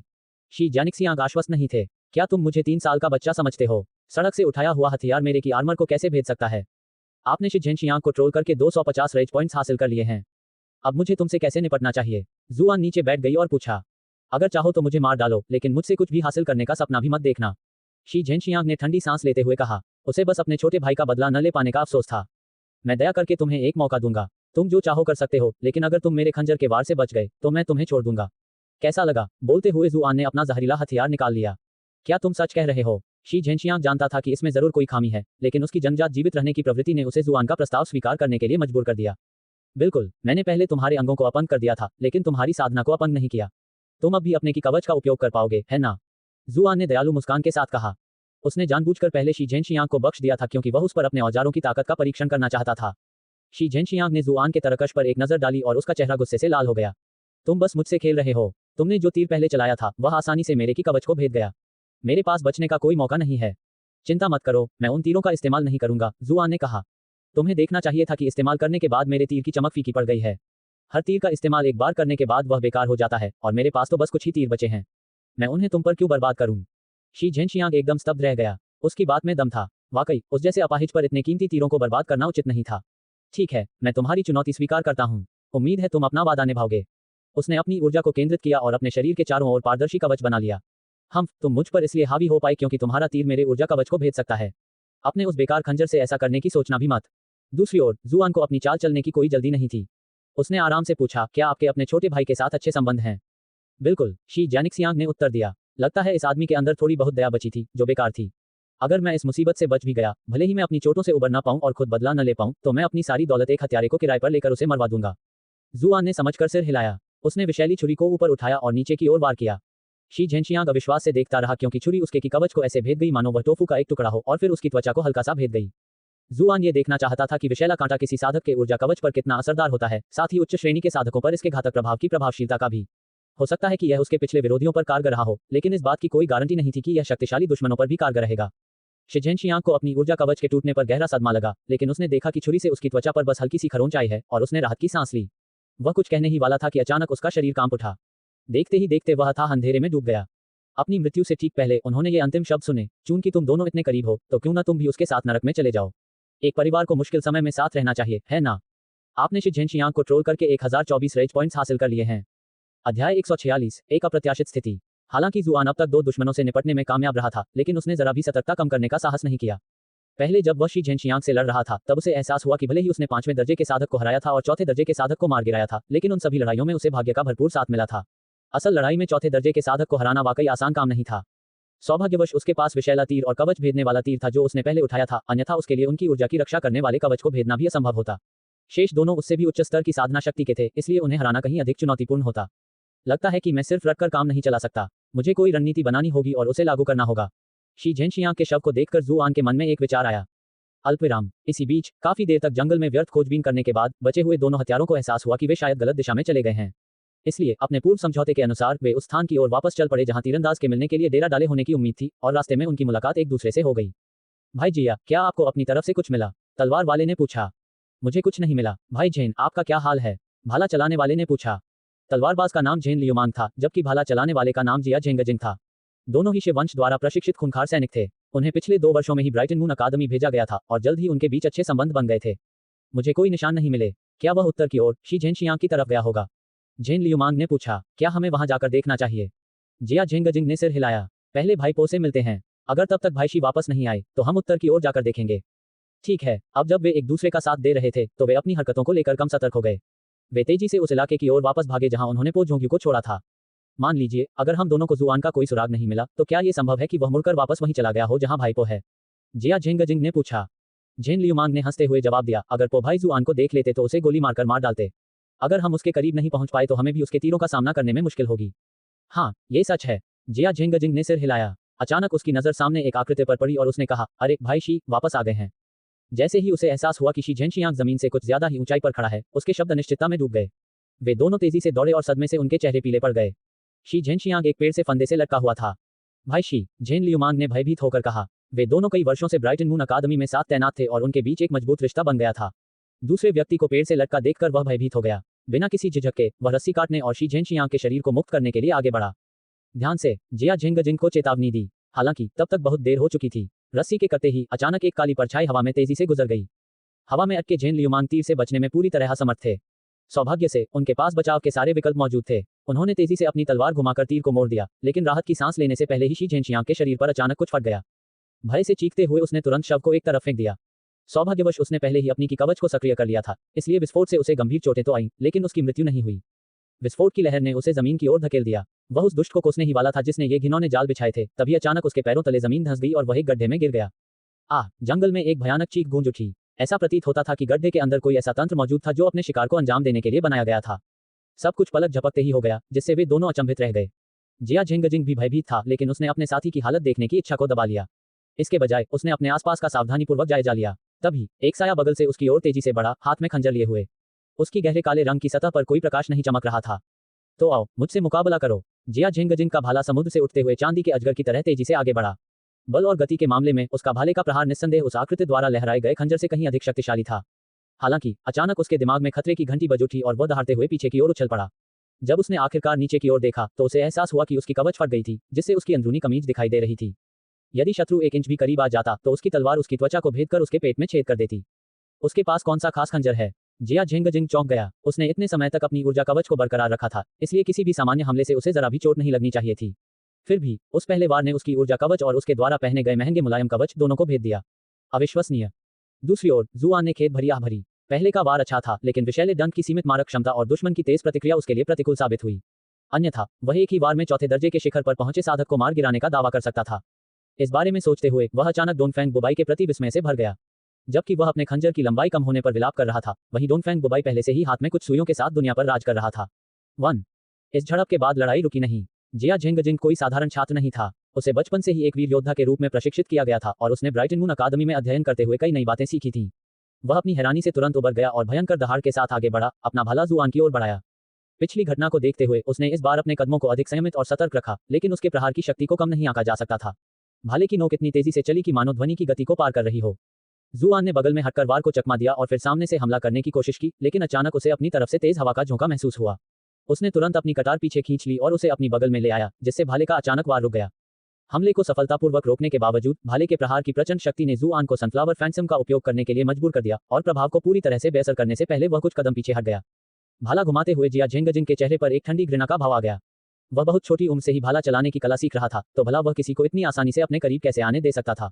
वास्तव में उसने चौथे दर्जे के शिखर साधक के रूप में अपनी पूरी शक्ति उस हमले में लगा दी थी, और यह उसके शत्रु को कुचलने के लिए पर्याप्त से भी अधिक होना चाहिए था। हालांकि उसके चेहरे की मुस्कान तुरंत गायब हो गई। उसे उम्मीद के मुताबिक उतना असर नहीं हुआ। ऐसा लगा जैसे उसने रुई के ढेर पर वार कर दिया हो। तुम्हारी गति कौशल, जिया झेंगजिंग ने बुदबुदाते हुए कहा। वह समझ गया था कि दूसरे पक्ष ने अपने विचित्र गति कौशल का उपयोग करके उसके हमले की शक्ति को बेअसर कर दिया है। उसने ये भी सुना था कि जुआन के विचित्र चाल कौशल ने क्लैंस टूर्नामेंट में काफी ध्यान आकर्षित किया था, लेकिन खुफिया टीम ने यह भी पता लगा लिया था कि हालांकि चाल कौशल पहली नजर में प्रभावशाली दिखता है, लेकिन इसमें कई खामियां मौजूद थीं। लेकिन जिस तरह से उनके प्रतिद्वंदी ने उन पर हमला किया था और जिस तरह से उन्होंने अपने ही हमले को टालने में कामयाबी हासिल की थी, उससे यह स्पष्ट था कि ऐसा नहीं था। बड़ी मुश्किल से हमले को नाकाम करने के बाद जुआन एक बार फिर भाला चलाने वाले की ओर दौड़ा। उसे जाल के अंदर से एक कराहने की आवाज सुनाई दी, जिसका मतलब था कि उसमें फंसा तलवारबाज अभी मरा नहीं था। उसे इस भाला चलाने वाले को जल्दी से खत्म करना था, ताकि ये 2 बनाम 1 की स्थिति में न बदल जाए। हालांकि उसके सभी हमलों को भाले ने हर बार रोक दिया, जिससे धातु की एक जोरदार झनकार सुनाई दी। उनकी साधना के स्तर और युद्ध अनुभव में अंतर स्पष्ट रूप से दिखाई दे रहा था। जुआन के लिए भाला चलाने वाले को हराना आसान नहीं होगा। जुआन का चेहरा गंभीर हो गया। वह तेजी से वार करने लगा, अपने सूरजमुखी प्रेतवाद का प्रयोग करते हुए इधर उधर नाचने लगा, मानो युद्ध के मैदान में कोई प्रेत मंडरा रहा हो। जिया झेंगजिंग के चेहरे से पसीना टपकने लगा। उसे आखिरकार समझ आ गया कि युआन वैंडोंग जैसा 5वीं श्रेणी का साधक जुआन के हाथों कैसे अपंग हो गया। दुनिया युआन वैंडोंग का मजाक उड़ाती थी कि उसने अपने प्रतिद्वंदी को कम आंका, लेकिन ऐसा सिर्फ इसलिए था क्योंकि उन्होंने खुद अभी तक इस तलवारबाजी का स्वाद नहीं चखा था। ये वास्तव में ब्राइटन मॉन अकादमी की 13 प्राथमिक तलवारबाजी शैलियां थीं, लेकिन जुआन के हाथों में ये किसी अन्य स्तर पर पहुंच गई थीं। उसके हमले सीधे सादे लगते थे, लेकिन उसकी गति कौशल के साथ मिलकर उन्हें अप्रत्याशित बनाना लगभग असंभव हो जाता था। जिया झेंगजिंग अब तक तो किसी तरह खुद को संभाले रखने में कामयाब रहा था, लेकिन वह निश्चित रूप से उतना शांत नहीं था जितना वह दिख रहा था, जिसका सबसे स्पष्ट प्रमाण उसके शरीर से तरबतर ठंडे पसीने से मिल रहा था। पहले तो उसने पलटवार करने की कोशिश की, लेकिन कई वारों के बाद उसे रक्षात्मक रुख अपनाना पड़ा। जुआन के हमले में नाकाम रहने के कुछ ही क्षणों में उसे मौका मिला कि वह हमला कर सके, लेकिन जुआन ने तुरंत वार रोककर पलटवार किया और कई बार तो उसे लगभग मार ही डाला। अंत में उसे पूरी तरह से बचाव पर ध्यान केंद्रित करना पड़ा। उसने हताशा में अपने भले को अपने चारों ओर इस तरह लहराया मानो एक अभेद्य रक्षात्मक कवच बना लिया हो जो किसी बाधा का आभास करा रहा हो। यह उसके लिए बेहद निराशाजनक था। उसे फायदे वाली स्थिति में होना चाहिए था, लेकिन वह कछुए की तरह अपने खोल में सिमटने के अलावा और कुछ नहीं कर सकता था। दूसरी ओर भाले से लगातार वार करने के कारण जुआन के हाथ सुन्न होने लगे थे। कई बार प्रतिद्वंद्वी के प्रहारों से उसका खंजर लगभग उड़ ही गया था, लेकिन शी झेंशियांग के साथ पिछली मुठभेड़ से उसने सबक सीख लिया था और इस बार उसने खंजर को पहले से कहीं अधिक मजबूती से पकड़ रखा था। कई बार एक दूसरे पर वार करने के बाद जुआन ने अपनी आक्रामकता पर लगाम लगाई। उसने भाला चलाने वाले के चारों ओर चक्कर लगाना चुना और हमला करने के अवसर की प्रतीक्षा करने लगा। उसे पता था कि इस समय पहल उसी के हाथ में है। भाला चलाने वाला अपने शरीर के चारों ओर एक सुरक्षा कवच बनाने के लिए भाले को घुमा रहा था, लेकिन ये स्पष्ट था कि वह इसे ज्यादा देर तक जारी नहीं रख सकता था। उसकी ऊर्जा तेजी से कम हो रही थी और उसका भंडार खाली होने में बस कुछ ही समय बाकी था। अंततः भाला चलाने वाले योद्धा को हमला करने के लिए अपना भाला बाहर की ओर फेंकना होगा और इससे जुआन को अंदर आकर लड़ाई खत्म करने का मौका मिल जाएगा। कुछ क्षण बाद जुआन ने देखा कि रक्षात्मक कवच छोटा हो गया था। ऐसा प्रतीत हुआ कि भालाधारी ने भी इस समस्या को भांप लिया था और अपनी ऊर्जा बचाने का प्रयास कर रहा था। जुआन के होठों पर मुस्कान आ गई। वह भालाधारी को जरा भी आराम नहीं करने देगा, इसलिए उसने एक बार फिर अपने प्रतिद्वंद्वी पर दबाव बनाने के लिए आगे बढ़ना शुरू कर दिया। इस समय जिया झेंगजिंग को इतनी घुटन महसूस हो रही थी मानो उसके फेफड़े फटने वाले हों। लड़ाई में उसने पहले कभी इतना कष्ट महसूस नहीं किया था। गति और ताकत के मामले में स्पष्ट रूप से उसे बढ़त हासिल थी, लेकिन प्रतिद्वंद्वी की फुर्तीली चाल ने उसकी सारी बढ़त को बेकार कर दिया था। आरंभ में तो उसे बहुत गुस्सा आया, लेकिन अपनी भयावह स्थिति का एहसास होते ही उसका दिल ठंडा पड़ गया। जिस तरह से हालात चल रहे थे, ये तय था कि वह जल्द ही अपने प्रतिद्वंद्वी के सामने हार जाएगा और अपनी जान गंवा देगा। उसे पलटवार करने का मौका ढूंढना ही था। समस्या ये थी कि जवाबी हमला करने से उसे एक खुला मौका मिल जाता और परिणामस्वरूप उसकी मृत्यु और भी जल्दी हो सकती थी। जुआन के हाथों में पकड़ी हुई वह काली कटार एक खतरनाक आभा बिखेर रही थी। जब भी वह कटार उसके करीब आती, उसके रोंगटे खड़े हो जाते। युद्ध क्षेत्र में अचानक एक नया मोड़ आ गया। एक साया गड्ढे से बाहर निकला और जुआन को पकड़कर चिल्लाया, भाई जिया, इसे मार डालो। ये झेन लियुमांग था। उसके पैर में अभी भी एक तीर का नोक फंसा हुआ था और उसका शरीर भयानक घावों से भरा हुआ था, लेकिन वह अभी भी जीवित था। जुआन को एहसास हुआ कि वह लापरवाह हो गया था। लड़ाई की शुरुआत में उसने गड्ढे के अंदर से कराहें सुनी थी, लेकिन कराहें धीरे धीरे धीमी और शांत होती गईं और उसने मान लिया कि दूसरा पक्ष अपनी चोटों के कारण मर गया है। भला कौन सोच सकता था कि वह तो बस हमला करने के अवसर की प्रतीक्षा कर रहा था। ये चालाक लोमड़ी। जुआन ने झेन लियुमांग की पकड़ से छूटने की कोशिश की, लेकिन झेन लियुमांग चौथे दर्जे का मध्यम स्तर का साधक था और उससे पूरे एक दर्जे अधिक शक्तिशाली था। उनकी शक्ति में इतना अधिक अंतर था कि जुआन के लिए खुद को छुड़ाना असंभव हो गया। मरना। झेन लियुमांग का उपहास किया। उसके विचार में जुआन के लिए सबसे बड़ा खतरा उसकी चलने फिरने की कुशलता थी। इसलिए उसने अपनी शक्ति बढ़ाने के लिए अपनी ऊर्जा का उपयोग करना शुरू कर दिया, जिसका उद्देश्य जुआन की हड्डियों को चूर चूर करना था। उसे गंभीर चोटें लग सकती थीं, लेकिन अगर वह इस आदमी को मार गिराने में कामयाब हो जाता तो ये सब व्यर्थ नहीं जाता। युवा मालिक ने घोषणा की थी कि जो भी जुआन को मार गिराएगा उसे वह भरपूर इनाम देगा। हालांकि इस नाजुक मोड़ पर झेन लियुमांग का शरीर अचानक जम गया और उसने महसूस किया कि उसकी अपनी शक्ति उसके शरीर से निकल रही है। अंधेरा छाने से पहले उसने आखिरी चीज जो देखी वह थी जुआन द्वारा अपनी कटार से उसकी बांह पर खरोंच लगाना, जिसके बाद उसके घावों से गहरे काले रंग के कई चिन्ह रिसने लगे। ये खंजर क्या है? यह इतना शक्तिशाली कैसे हो सकता है? इन विदाई शब्दों के साथ झेन लियुमांग ने अंतिम सांस ली। अपने एक प्रतिद्वंदी को मार गिराने के बावजूद जुआन बेहद तनावग्रस्त महसूस कर रहा था। भले ही वह मर चुका था, तलवारबाज के हाथ अभी भी उसके शरीर से जुड़े हुए थे। उसे अपने ऊपर लटके इस बोझ को पूरी तरह से उतारने में कुछ समय लगेगा, लेकिन ये स्पष्ट था कि भाला चलाने वाला उसे ऐसा करने का मौका नहीं देगा। जुआन की चलने फिरने की क्षमता चाहे कितनी भी शक्तिशाली क्यों न हो, उस पर बोझ लटकने से उसकी शक्ति निश्चित रूप से कम हो जाएगी। जिया झेंगजिंग का भाला यमराज के हंसिया की तरह उसकी ओर बढ़ा। अब जब जुआन ने अपनी गति कौशल का लाभ खो दिया था, तो वह एक और चलता फिरता निशाना मात्र रह गया था। एक Dongfeng Bubai the smiling proud wanderer का एक पात्र है जो सुई फेंकने की कला का प्रयोग करता है। अध्याय 147 एक जादुई टॉर्च। भाले के ऐसे वार का सामना करते हुए जिसे वह चकमा नहीं दे सकता था, जुआन अचानक चिल्ला उठा, क्या देख रहे हो? उसी समय उसने अपना खंजर सीधे जिया झेंगजिंग की ओर फेंक दिया। मैं तुम्हें देख रहा हूं, बेवकूफ। जिया झेंगजिंग दंग रह गया। उसे आखिरकार समझ आ गया कि कुलों की प्रतियोगिता के उस नाजुक मौके पर युआन वैंडोंग ने जुआन की टिप्पणी का जवाब क्यों दिया। जाहिर है जुआन ने ताना मारने की कला को इस हद तक निखार लिया था कि उसे एक असली हथियार माना जा सकता था। लेकिन तब तक बहुत देर हो चुकी थी। जब जिया झेंगजिंग ने खंजर को अपनी छाती में धंसते देखा तो उसने गुस्से से अपनी आंखें बंद कर लीं। धिक्कार है, चीजें इस तरह कैसे हो गईं? आपने जिया झेंगजिंग को ट्रोल करके 1024 रेज पॉइंट्स हासिल कर लिए हैं। इसके बावजूद जुआन की हालत कुछ खास बेहतर नहीं थी। जिया झेंगजिंग के क्षणिक ध्यान भटकने से जुआन को खुद को संभालने और घातक हमले से बचने का मौका मिल गया, लेकिन फिर भी उसकी छाती में गहरा घाव हो गया।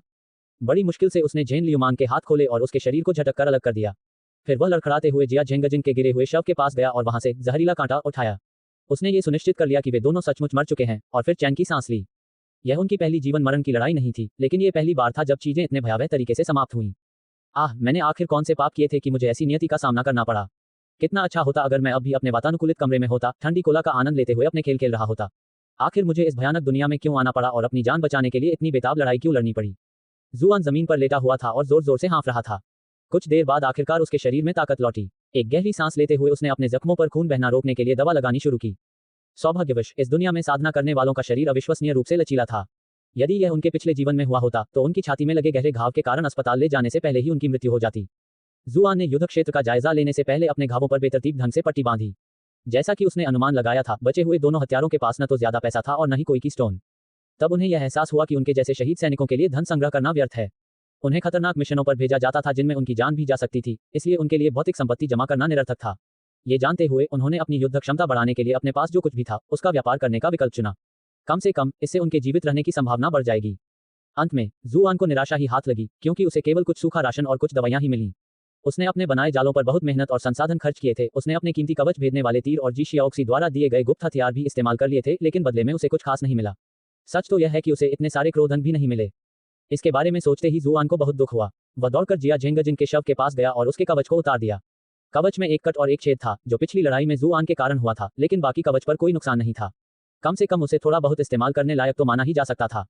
ये काफी अच्छी गुणवत्ता की होनी चाहिए, क्योंकि एक उच्च कोटि के चौथे दर्जे के साधक ने इसे रक्षात्मक हथियार के रूप में इस्तेमाल किया था। एहतियात के तौर पर जुआन ने एक और तलवार उठाए और नर्म कवच पर वार करने की कोशिश की और उसे राहत मिली कि तलवार उसे भेद नहीं पाई। उसका पहला विचार कवच को उल्टा पहनने का था, क्योंकि घाव और छेद दोनों ही कवच के सामने वाले हिस्से में थे। इस तरह उसके शरीर का अगला हिस्सा पूरी तरह सुरक्षित रहेगा। लेकिन फिर उसने सोचा कि अगर कभी ऐसी नौबत आई कि उसे इस नर्म कवच की जरूरत पड़े तो शायद तब तक वह भाग रहा होगा। ऐसे में उसके लिए अपनी पीठ की रक्षा करना ज्यादा जरूरी होगा। इसलिए उसने कवच को पलटकर सही तरीके से पहन लिया। इसके बाद वह गड्ढे में कूद गया और उन कवच भेदी तीरों को इकट्ठा करने लगा जिनकी चमक अभी फीकी नहीं पड़ी थी। कुल मिलाकर उनमें से 4 तीर अभी भी इस्तेमाल करने लायक थे। इन तीरों के अलावा उसने गड्ढे में एक छोटा हाथ से चलने वाला धनुष भी देखा, जो झेन लियुमान का प्रतीत होता था। संभवतः गड्ढे में गिरते समय यह उसके हाथ से गिर गया था। जुआन ने हाथ से चलने वाले धनुष को अपनी कलाई पर बांध लिया और उसकी झुंझलाहट आखिरकार थोड़ी कम हो गई। कम से कम उस कठिन लड़ाई के बाद वह 2 काम की चीजें लूटने में कामयाब रहा, इसलिए सब कुछ इतना बुरा भी नहीं था। जो कुछ भी वह ले सकता था उसे लेने के बाद जुआन एक शांत जगह पर चला गया ताकि वह अब तक जमा किए गए अपने रेज पॉइंट्स को देख सके। उसने पहले तो अपने रेज पॉइंट्स को बचाकर रखने की योजना बनाई थी ताकि वह उन्हें एक साथ इस्तेमाल कर सके और शायद इस तरह कुछ अच्छा हासिल कर सके। हालांकि इस हालिया जानलेवा अनुभव के बाद उसे आखिरकार अपने ऊपर मंडरा रहे खतरे का एहसास हो गया था और अब वह लापरवाह नहीं रह सकता था। ठीक वैसे ही जैसे मृत्युशैया पर सवार सैनिक करते हैं, उसे भी अपने पास मौजूद सभी संसाधनों को वास्तविक शक्ति में परिवर्तित करना चाहिए ताकि इस कालकोठरी से जीवित बाहर निकलने की उसकी संभावना बढ़ सके। उसे ये देखकर आश्चर्य हुआ कि उसने वास्तव में 75,873 रेज पॉइंट्स जमा कर लिए थे। इस समय हाथ और चेहरा धोने के लिए कोई जगह नहीं थी, इसलिए उसने अपने शरीर पर लगे खून के धब्बों पर हाथ मलना बेहतर समझा और खुद को ये कहकर दिलासा दिया कि लाल रंग शुभ होता है। उसने लॉटरी का चित्र बनाना शुरू किया। लाइट मार्कर तेजी से कीबोर्ड पर दौड़ता हुआ अंततः डी अक्षर के ऊपर रुक गया। तारांकन डिंग, तारांकन, बधाई हो, आपने एक जादुई टॉर्च जीत ली है। जुआन की आंखें अविश्वास से धीरे धीरे चौड़ी हो गईं। उसने कभी नहीं सोचा था कि वह सचमुच तुरंत ही कोई कलाकृति बना लेगा। क्या अब किस्मत मुझ पर मेहरबान हो रही है। उसने जल्दी से उस वस्तु का विवरण देखा। जादुई टॉर्च, दूसरी दुनिया के एक गंजे वैज्ञानिक की सबसे बड़ी रचना। अनूठे प्रभाव, ये टॉर्च बिना किसी ऊर्जा स्रोत की आवश्यकता के प्रकाश की उपस्थिति में जल उठती है। बेशक इसका मतलब ये भी है कि यह टॉर्च प्रकाश की अनुपस्थिति में कभी नहीं जलेगी। अफवाह है कि इस टॉर्च में एक अद्भुत शक्ति है, लेकिन पिछले 1000 वर्षों से कोई भी इसके उपयोग का पता नहीं लगा पाया है। क्या आप अपवाद हो सकते हैं। उपयोग 3। जुआन को अपनी आंखों पर विश्वास नहीं हो रहा था। विवरण पढ़कर उसका दिमाग चकरा गया। रोशनी की मौजूदगी में टॉर्च का जलना, न कि उसकी गैरमौजूदगी में। आखिर उस वैज्ञानिक के दिमाग में क्या खराबी थी। वह सचमुच सोच रहा था कि क्या उस गंजे वैज्ञानिक का नाम होकार यंग था। 1। उसे सबसे ज्यादा हैरानी इस बात से हुई कि इस बेकार सी चीज को इस्तेमाल करने की भी एक सीमा थी।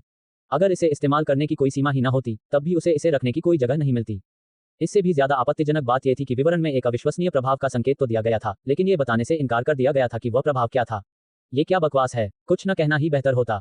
जुआन ने इस बारे में गहराई से सोचने की कोशिश की, लेकिन उसे इस टॉर्च का कोई उपयोग समझ नहीं आया। इसलिए उसने लॉटरी में भाग लेना जारी रखने का फैसला किया। शायद उसने पहली कलाकृति निकालने में अपनी किस्मत का बहुत ज्यादा इस्तेमाल कर लिया था, क्योंकि अगली 18 बार निकालने पर उसे केवल खेलने के लिए धन्यवाद का संदेश ही मिला। जुआन की पलकें फड़कने लगी, क्योंकि वह सोच रहा था कि क्या उसकी सारी किस्मत खत्म हो गई है। जब आखिरकार 19वीं बार कोशिश करने पर उसे की फ्रूट मिला तो उसने राहत की सांस ली। हालांकि इसके बाद उसे सिर्फ खेलने के लिए धन्यवाद, संदेश और की फ्रूट्स ही मिले और उसकी आत्मा सुन्नसी हो गई। यह एक अंतहीन दोहराव वाले चक्र जैसा था। लेकिन अचानक ही लाइट मार्कर वाई अक्षर पर रुक गया। जुआन एक पल के लिए जम गया, ये सोचकर कि कहीं उसे भ्रम तो नहीं हो रहा। आखिरकार मैंने एक ही बार में दो चीजें कब बनाई थी। उसे बदकिस्मती की इतनी आदत हो गई थी कि भाग्य के इस अचानक पलटने से वह अचंभित रह गया। उसने जल्दी से सारी जानकारी जांच ली। बिफ्रेंड अ रिच मैन का चित्र बनाने के लिए आपको बधाई। किसी धनी व्यक्ति से मित्रता करें। जब आप धन के एक निश्चित स्तर पर पहुंच जाते हैं तो आपकी दिखावट, उम्र, व्यक्तित्व और अन्य सभी साथी गुण महत्वहीन हो जाते हैं। हर कोई आपको मिलनसार और करिश्माई व्यक्तित्व वाला व्यक्ति समझेगा। आर्टिफैक्ट प्रभाव। हर बार जब आप 100 मिलियन सिक्के खर्च करते हैं तो आप किसी को अपना दोस्त मानने के लिए मजबूर कर सकेंगे। ये प्रभाव 1 घंटे तक रहता है। ये film from Beijing with love का एक किरदार है जो 1994 में बनी जेम्स बॉन्ड की हांगकांग में निर्मित पैरोडी है। फिल्म में एक वैज्ञानिक जिसका नाम दा विंची है लेकिन कैंटोनीज में लिप्यंतरित किया गया है था, जिसने सौर ऊर्जा से चलने वाली टॉर्च बनाई थी जो प्रकाश की उपस्थिति में जल उठती है। अध्याय 148 चंद्रमा का प्रतिबिंब। जुआन को अचानक अपने पिछले जीवन के दो लोगों की याद आ गई, अलीबाबा के निर्माता जैक मा और अंकल वांग, जिन्होंने करिश्माई ढंग से अपने समूह को संबोधित किया कि उन्हें अपने जीवन के लिए एक छोटे से वित्तीय लक्ष्य से शुरुआत करनी चाहिए, जैसे कि 100 मिलियन RMB। 1 मैं भी ऐसा कर सकता हूँ, है ना? अगर मैं सबके सामने जाकर यह कहना शुरू कर दूं कि खूबसूरत पत्नी पाना कितना आसान है तो मुझे गुस्से के जबरदस्त विस्फोट के अंक मिल जाने चाहिए। हाँ, यह विचार बुरा नहीं है, मुझे भी इसे आजमा कर देखना चाहिए।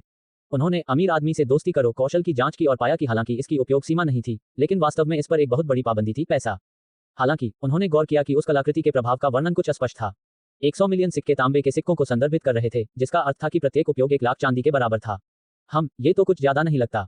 उसके पास इस समय 6,50,000 टेल्स के बराबर चांदी थी और 4 सीज कसिनो पर अभी भी उसका 5 लाख टेल्स बकाया था। कुल मिलाकर वह इस क्षमता का उपयोग 6 बार कर सकेगा। अगर किसी और को पता चल जाता कि वह क्या सोच रहा है तो वे जरूर उसे खोजते। 1 लाख चांदी के सिक्के तो वैसे भी बहुत बड़ी रकम थी। इस दुनिया के धनी व्यापारी परिवारों के लिए भी इतनी बड़ी रकम एक बार में देना मुश्किल होता। फिलहाल जुआन एक और समस्या पर विचार कर रहा था और वो ये थी कि पैसा खर्च करने के बाद उस कौशल का असल में क्या असर होगा। उस जादुई वस्तु के विवरण में दी गई जानकारी अधूरी थी, बस इतना बताया गया था कि वह किसी को 1 घंटे के लिए अपना दोस्त बना सकता है। लेकिन दोस्त कई तरह के होते हैं, जैसे कि वो दोस्त जिन्होंने साथ मिलकर मुश्किलों का सामना किया हो और वो दोस्त जो मुसीबत आने पर भाग जाते हैं। उसे यकीन नहीं था कि यह कौशल कितना कारगर होगा।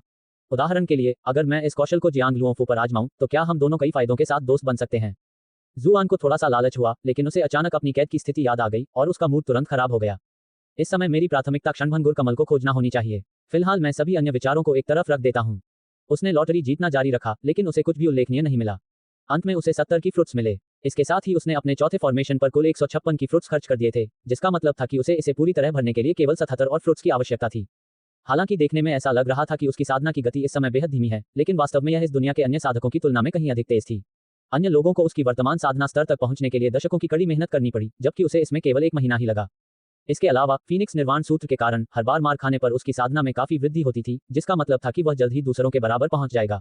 अगर दूसरों को उसके रहस्य के बारे में पता चल जाए तो वे निश्चित रूप से ईर्ष्या से हरे हो जाएंगे और उसकी गुप्त साधना विधि के लिए उसका पीछा करेंगे। जुआन को भी इस बात का एहसास हो गया था, लेकिन उसने इसे एक ऐसा रास्ता माना जिस पर चलना उसकी नियति थी। आखिरकार उसका लक्ष्य दुनिया का सबसे ताकतवर आदमी बनना था। उसने अपने पिछले जीवन में बहुत सारे वेब उपन्यास पढ़े थे और उसके दिमाग में हर तरह के अतिशक्तिशाली नायकों का गहरा प्रभाव पड़ चुका था। वह खुद की तुलना उन नायकों से करता था मानो वह उनके बराबर ही हो, और उसे लगता था कि उसकी वर्तमान उपलब्धियां अभी भी उनके मुकाबले कम हैं। खैर, मुझ जैसे असाधारण प्रतिभावान व्यक्ति को तो आसमान छूने का लक्ष्य रखना चाहिए, है ना? कुछ देर आराम करने के बाद जुआन ने महसूस किया कि उसकी हालत काफी बेहतर है, इसलिए वह जिशियाओक्सी की तलाश फिर से शुरू करने के लिए जंगल से बाहर निकल गया। लॉटरी से 2 कलाकृतियां मिलने के कारण उसका मूड काफी अच्छा था, लेकिन जैसे ही वह जंगल से बाहर निकला उसके चेहरे की मुस्कान गायब हो गई। उसके पूरे शरीर पर रोंगटे खड़े हो गए और उसका दिल घबराहट से धड़कने लगा। हरे रंग की पोशाक पहने एक महिला उसके सामने खड़ी थी। उसका शरीर सुडौल और पतला था और कमर बेहद आकर्षक थी। हल्की हवा चल रही थी जिससे उसकी पोशाक लहरा रही थी।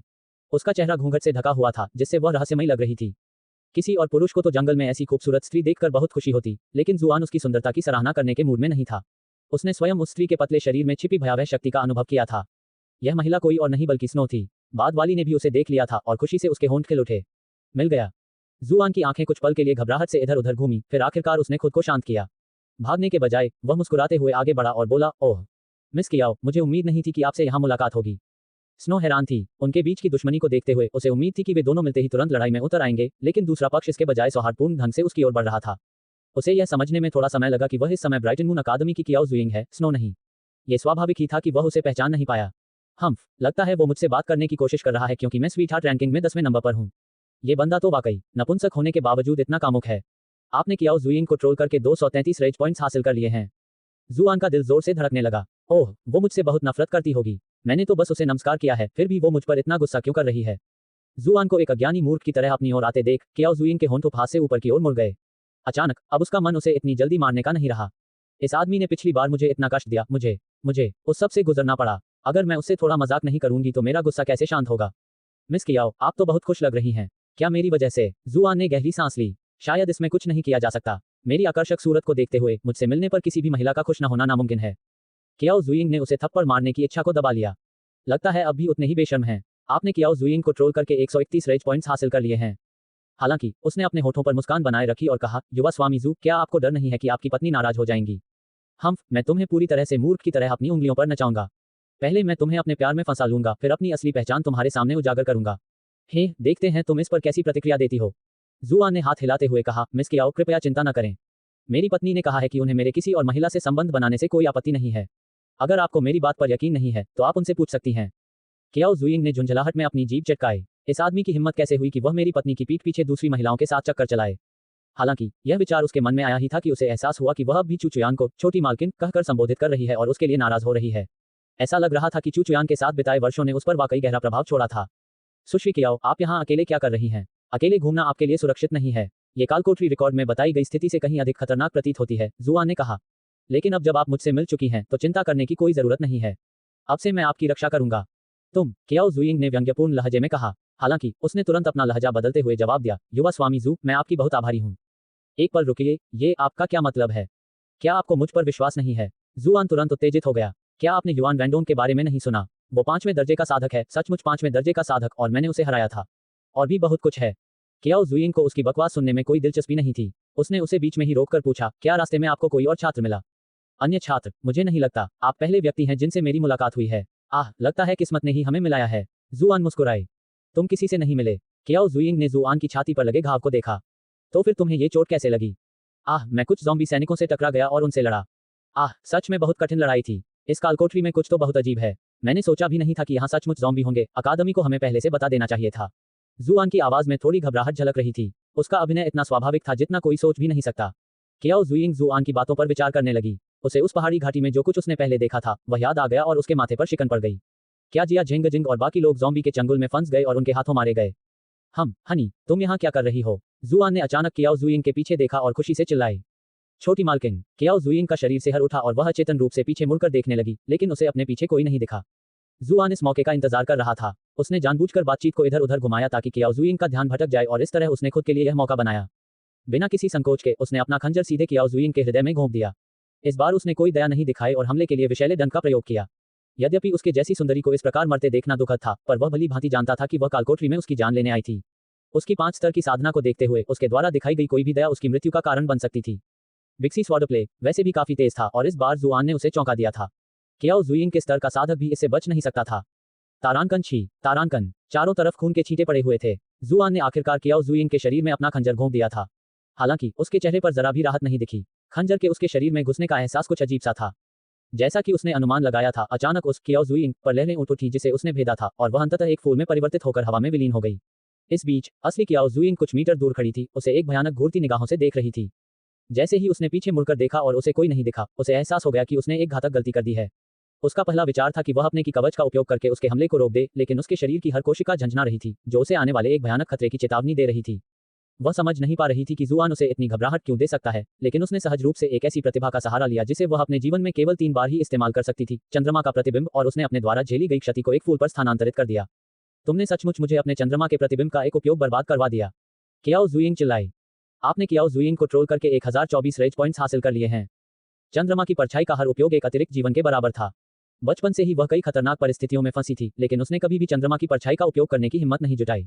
वह जानती थी कि यह तकनीक उसे एक शक्तिशाली प्रतिद्वंद्वी से बचा सकती है जिसके सामने उसकी कोई उम्मीद नहीं थी, इसीलिए वह इसके तीनों उपयोगों को बहुत महत्व देती थी। फिर भी उसने उनमें से एक को एक ऐसे आदमी पर बर्बाद कर दिया था जिसे वह एक चींटी से ज्यादा कुछ नहीं समझती थी। उसके गुस्से से चीखने के बावजूद उसे जवाब देने के लिए आसपास कोई नहीं था। जुआन पहले ही मुड़कर जंगल की ओर भाग चुका था और वह कियाओ जुइंग की नजरों से ओझल होने से बस एक पल दूर था। वांग जियानलिन कुछ समय के लिए इंटरनेट पर एक मीम बन गए थे, क्योंकि उन्होंने कहा था कि आम लोगों को पहले 100 मिलियन RMB लगभग 15 मिलियन अमेरिकी डॉलर के बराबर का छोटा वित्तीय लक्ष्य निर्धारित करना चाहिए। अध्याय 149, श्रम का आदि। कियाओ जुइंग को आखिरकार समझ आ गया कि जुआन ने उसे शुरू से ही पहचान लिया था और उसे मारने से पहले उसका ध्यान भटकाने के लिए वह सिर्फ नाटक कर रही थी। उसने जुआन को मूर्ख बनाने की योजना बनाई थी, लेकिन अंत में उसे एहसास हुआ कि मूर्ख तो वह खुद ही थी। शर्मिंदगी और गुस्से के उफान ने उसके दिमाग में इस कदर उथल-पुथल मचा दी कि वह लगभग पागल ही हो गई। आपने कियाओ जुइंग को ट्रोल करके 1024 रेज पॉइंट्स हासिल कर लिए हैं। उसने तुरंत उसका पीछा करना शुरू कर दिया और उस कमीने को टुकड़े टुकड़े करके अपना गुस्सा निकालने के लिए दृढ़ संकल्पित थी। जुआन जितनी तेजी से भाग सकता था भागा, लेकिन उसे एहसास हुआ कि वह अपने सूरजमुखी प्रेतवाद का इस्तेमाल करने के बावजूद भी कियाओ जुइंग से आगे नहीं निकल पा रहा था। अगर जंगल का इलाका इतना जटिल न होता तो अब तक वह पकड़ा जा चुका होता।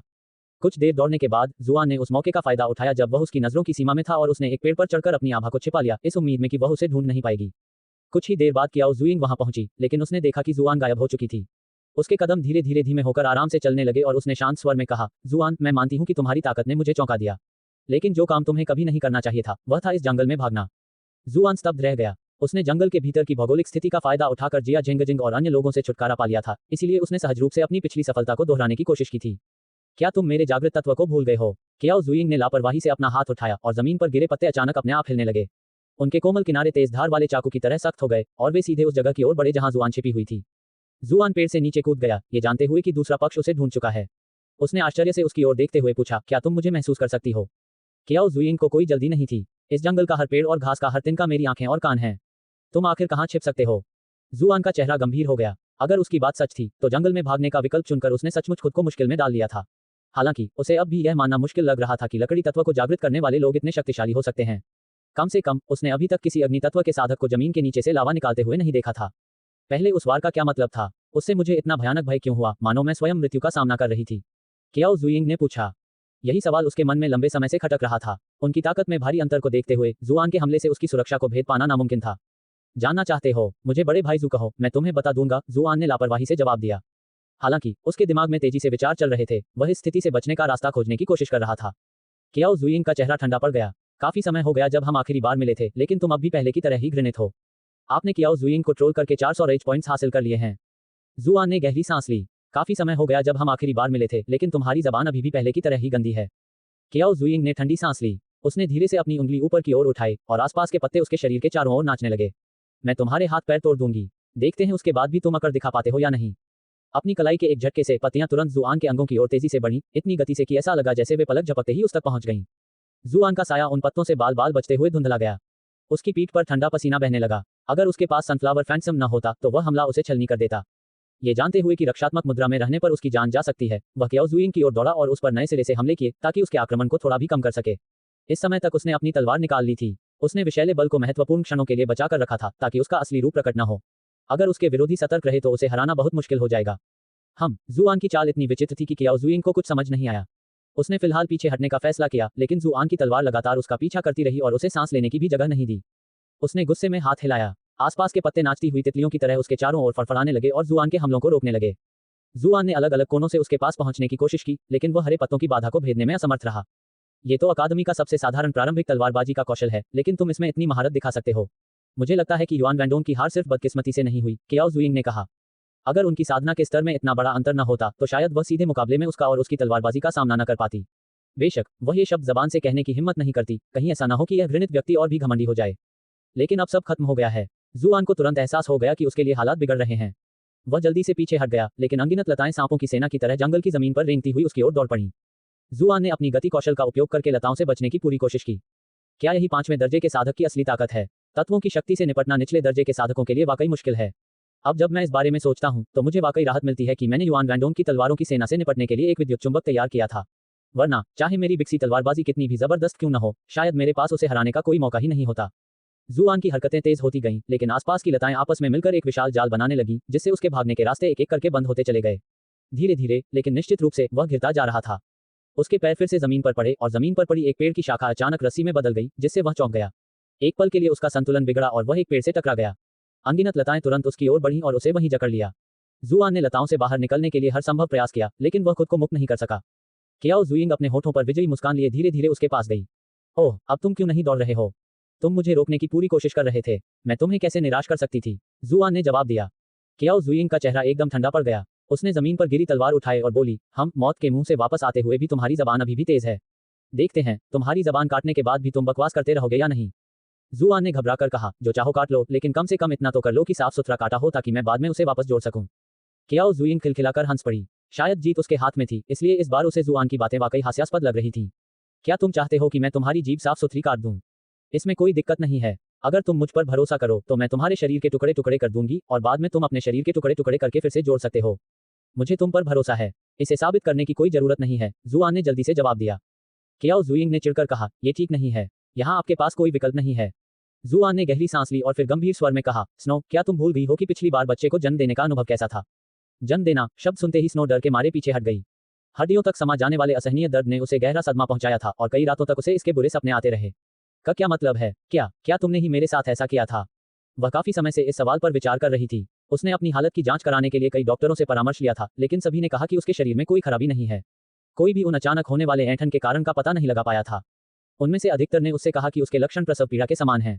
कुंवारी होने के कारण उन शब्दों को सुनकर उसे गहरा अपमान और क्रोध महसूस हुआ। मैंने तुमसे कहा था कि मैं तुम्हें गर्भावस्था का अनुभव कराऊंगी, लेकिन तुम फिर भी मेरा पीछा नहीं छोड़ रही हो। क्या अब तुम्हें प्रसव की लत लग रही है? जुआन ने अपनी नॉक यू अप आइज का इस्तेमाल करने का फैसला कर लिया था। उसके पास इसका इस्तेमाल करने के लिए सिर्फ 2 मौके बचे थे, लेकिन मौजूदा हालात को देखते हुए अब उसके पास कोई और विकल्प नहीं दिख रहा था। पिछली बार मैं बहुत दयालु हो गया था और इसकी वजह से मुझे इस कौशल का एक और उपयोग करने का मौका गंवाना पड़ा। मुझे अब वह गलती दोबारा नहीं करनी चाहिए। उसी क्षण जुआन की आंखें अचानक चौड़ी हो गईं। उसने कुछ पल के लिए कियाओ जुइंग के ठीक पीछे किसी चीज को अविश्वास से देखा, फिर आश्चर्य से बोला, हनी, तुम यहाँ हो? इस बार कियाओ जुइंग ने पीछे मुड़कर देखने की जहमत भी नहीं उठाई। क्या तुम्हें लगा था कि मैं एक ही चाल में दोबारा फंस जाऊंगी? उसने ठंडे लहजे में कहा। लेकिन अगले ही पल वह अचानक बेकाबू होकर कांपने लगी। उसके शरीर पर बर्फ की एक पतली परत जम गई थी, जिससे वह वहीं जम गई थी। चुचुयान धीरे धीरे चलते हुए बोली, तो तुम ही स्नो थे? मुझे पहले ही समझ जाना चाहिए था। युवा मालकिन, कियाओ जुइंग का दिल कांप उठा। ये सचमुच वही है। धिक्कार है, ये सब जुआन की गलती है। अगर उसने मेरा ध्यान न भटकाया होता तो मैं इतनी आसानी से हार नहीं मानती। उसने गुस्से भरी निगाहों से जुआन पर थूक दिया। आपने कियाओ जुइंग को ट्रोल करके 530 रेज पॉइंट्स हासिल कर लिए हैं। जुआन अवाक रह गई। इस औरत को क्या हो गया है? तुम्हें रोकने वाली तो चुचुयान है। इससे मेरा क्या लेना देना? छोटी मालकिन, मुझे नहीं लगता कि मैं आपके द्वारा इस तरह संबोधित किए जाने के योग्य हूँ, चुचुयान ने कहा। बोलते बोलते वह जुआन के पास चली गई। हाथ के एक झटके से ही बेलें तुरंत पाले से ढक गईं और उनकी संरचना कमजोर हो गई, जिससे वह उन्हें केवल उंगली के एक स्पर्श से तोड़ सकी। जुआन उत्साह से आगे बढ़ी और उसे गले लगा लिया। कितना अच्छा लगा, जान। मैंने कभी सोचा भी नहीं था कि मैं तुमसे यहाँ मिलूंगी। इधर आओ और मुझे प्यार से गले लगाओ। चुचुयान ने उसकी फैली हुई बाहों से बचते हुए उसे पूरी तरह से अनदेखा कर दिया। उसने अपनी निगाहें वापस कियाओ जुइंग की ओर घुमा लीं। कियाओ जुइंग के चेहरे पर अनेक भाव उमड़ आए। अंत में उसने गहरी सांस लेते हुए कहा, युवती ने वर्षों से जो स्नेह और चिंता दिखाई है, उसके लिए मैं अत्यंत आभारी हूँ। हालांकि मेरे पास अब एक गुरु है, इसलिए मैं केवल आपसे क्षमा मांग सकती हूँ। तुम किसके बारे में बात कर रहे हो? शिकुन, चुचुयान ने पूछा। कियाओ जुइंग ने सिर हिलाते हुए कहा, मुझे माफ करना, लेकिन मैं आपको ये बात नहीं बता सकती।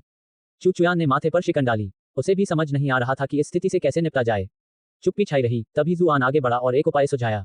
क्या यह आसान नहीं है? उससे जो भी सवाल पूछना चाहो पूछो, और अगर वह जवाब देने से इनकार करे या झूठ बोले तो मैं उसके कपड़े का एक टुकड़ा उतार दूंगा।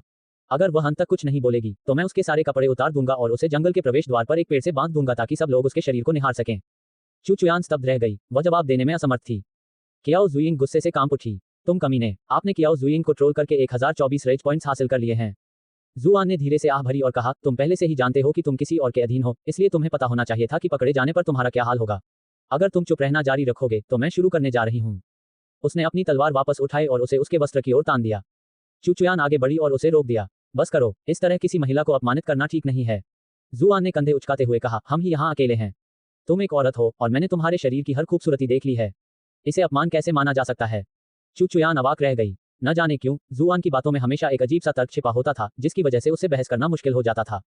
कियाओ जुइंग ने जुआन को घृणा भरी निगाहों से देखा। उसकी निगाहें इतनी तीखी थीं कि मानो उसकी आंखों से खंजर निकल आएंगे। यह मामला उसके लिए सबसे बड़ी शर्मिंदगी का कारण था, लेकिन यह आदमी इसके बारे में ऐसे बात कर रहा था मानो ये कुछ भी न हो। आपने कियाओ जुइंग को ट्रोल करके 512 रेज पॉइंट्स अर्जित किए हैं। चुचुयान ने हाथ हिलाकर कियाओ जुइंग के शरीर पर जमी बर्फ को हटा दिया। चली जाओ। कियाओ जुइंग हैरान रह गई। आप मुझे जाने दे रहे हैं? मुझसे संपर्क करने के तुम्हारे इरादे नेक नहीं थे, लेकिन इससे ये तथ्य नहीं बदलता कि हम कई वर्षों से बहनें थीं। मैं तुम्हारी जान नहीं ले सकती। अब से तुम्हारे लिए मेरी शुभकामनाएं हैं, चुचुयान ने कहा। कीबोर्ड अमर, अध्याय 150, तुम्हारी वजह से ही मैं उनका मुकाबला नहीं कर सकता। जुआन को लगा कि उसकी पत्नी अपने दुश्मनों के प्रति बेवजह दयालुता दिखा रही है, और उसे ये भी पक्का एहसास था कि भविष्य में इसका उस पर बुरा असर पड़ेगा। फिर भी उसके मुंह से निकले शब्द तारीफ में ही बदल गए। प्रिय, तुम्हारा दिल सचमुच सोने का है, इसीलिए तो सब तुम्हें परी कहते हैं। कियाओ जुइंग ने जुआन को घृणा से घूरते हुए कहा, हमारी युवती तो परी जैसी है, पर अफसोस कि उसने तुम्हारे जैसे आदमी से शादी कर ली। वह तो मानो गोबर के ढेर पर चिपके एक नाजुक फूल जैसी है। जुआन ने उन टिप्पणियों को अनसुना करते हुए कहा, इसमें कोई आश्चर्य की बात नहीं है कि लोग तुम्हें लंबे बालों वाला, पतली कमर वाला गंवार क्यों कहते हैं। क्या तुम्हें नहीं पता कि गोबर फूल को बहुत सारे पोषक तत्व प्रदान करता है, जिससे वह अन्य फूलों की तुलना में अधिक सुंदर ढंग से खिलता है। मेरी राय में गोबर के ऊपर खिलना फूल के लिए सबसे बड़ा वरदान है। कियाओ जुइंग और चुचुयान दोनों अवाक रह गए। यहाँ युवा मिस चू से अचानक मुलाकात होना कितना बड़ा सौभाग्य है। दूर से अचानक एक ताजगी भरी हंसी सुनाई दी। तीनों ने तुरंत मुड़कर देखा तो पाया कि शिकुन अपने दल के साथ उनकी ओर आ रहा है। ये सच है कि शिकुन अपने आसपास के बदसूरत चेहरों के बीच वाकई आकर्षक दिख रहा था, लेकिन वह जितना अधिक सुंदर दिखता था, जुआन का मन करता था कि उसे मुक्का मार दे। इस दुनिया के लिए उसके जैसा आकर्षक होना ही काफी था, एक और घटिया नकल की कोई जरूरत नहीं थी। शीकुन को देखकर कियाओ जुइंग की आंखें आश्चर्य से चौड़ी हो गईं।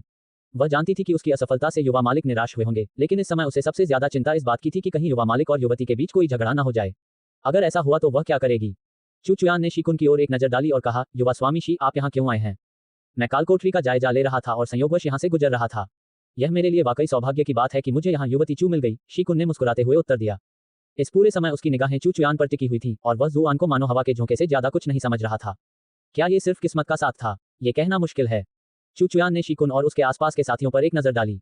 उनमें 2 चौथे दर्जे के और 5 तीसरे दर्जे के साधक थे, लेकिन ये बात ध्यान देने योग्य थी कि उसने उनमें से किसी को भी पहले अकादमी में नहीं देखा था। यह आश्चर्य की बात थी कि शी कबीले ने उन्हें कालकोठरी में कैसे पहुंचाया था। छोटी मिस चू, आप मेरा मजाक उड़ा रही हैं। शीकुन के होठों पर मुस्कान बनी रही, लेकिन उसका दिल पहले ही ठंडा पड़ चुका था। स्नो सचमुच बेकार है, बार बार मुझे धोखा देती है। अब जब जुआन चू चुयान से मिल चुकी है तो उसकी जान लेना आसान नहीं होगा। कालकोठरी से बाहर निकलने के बाद मैं तुमसे बात करूंगी। अभी हमें इस इलाके की खोज जारी रखनी होगी। चू चुयान मुड़ी और उस जगह से चली गई।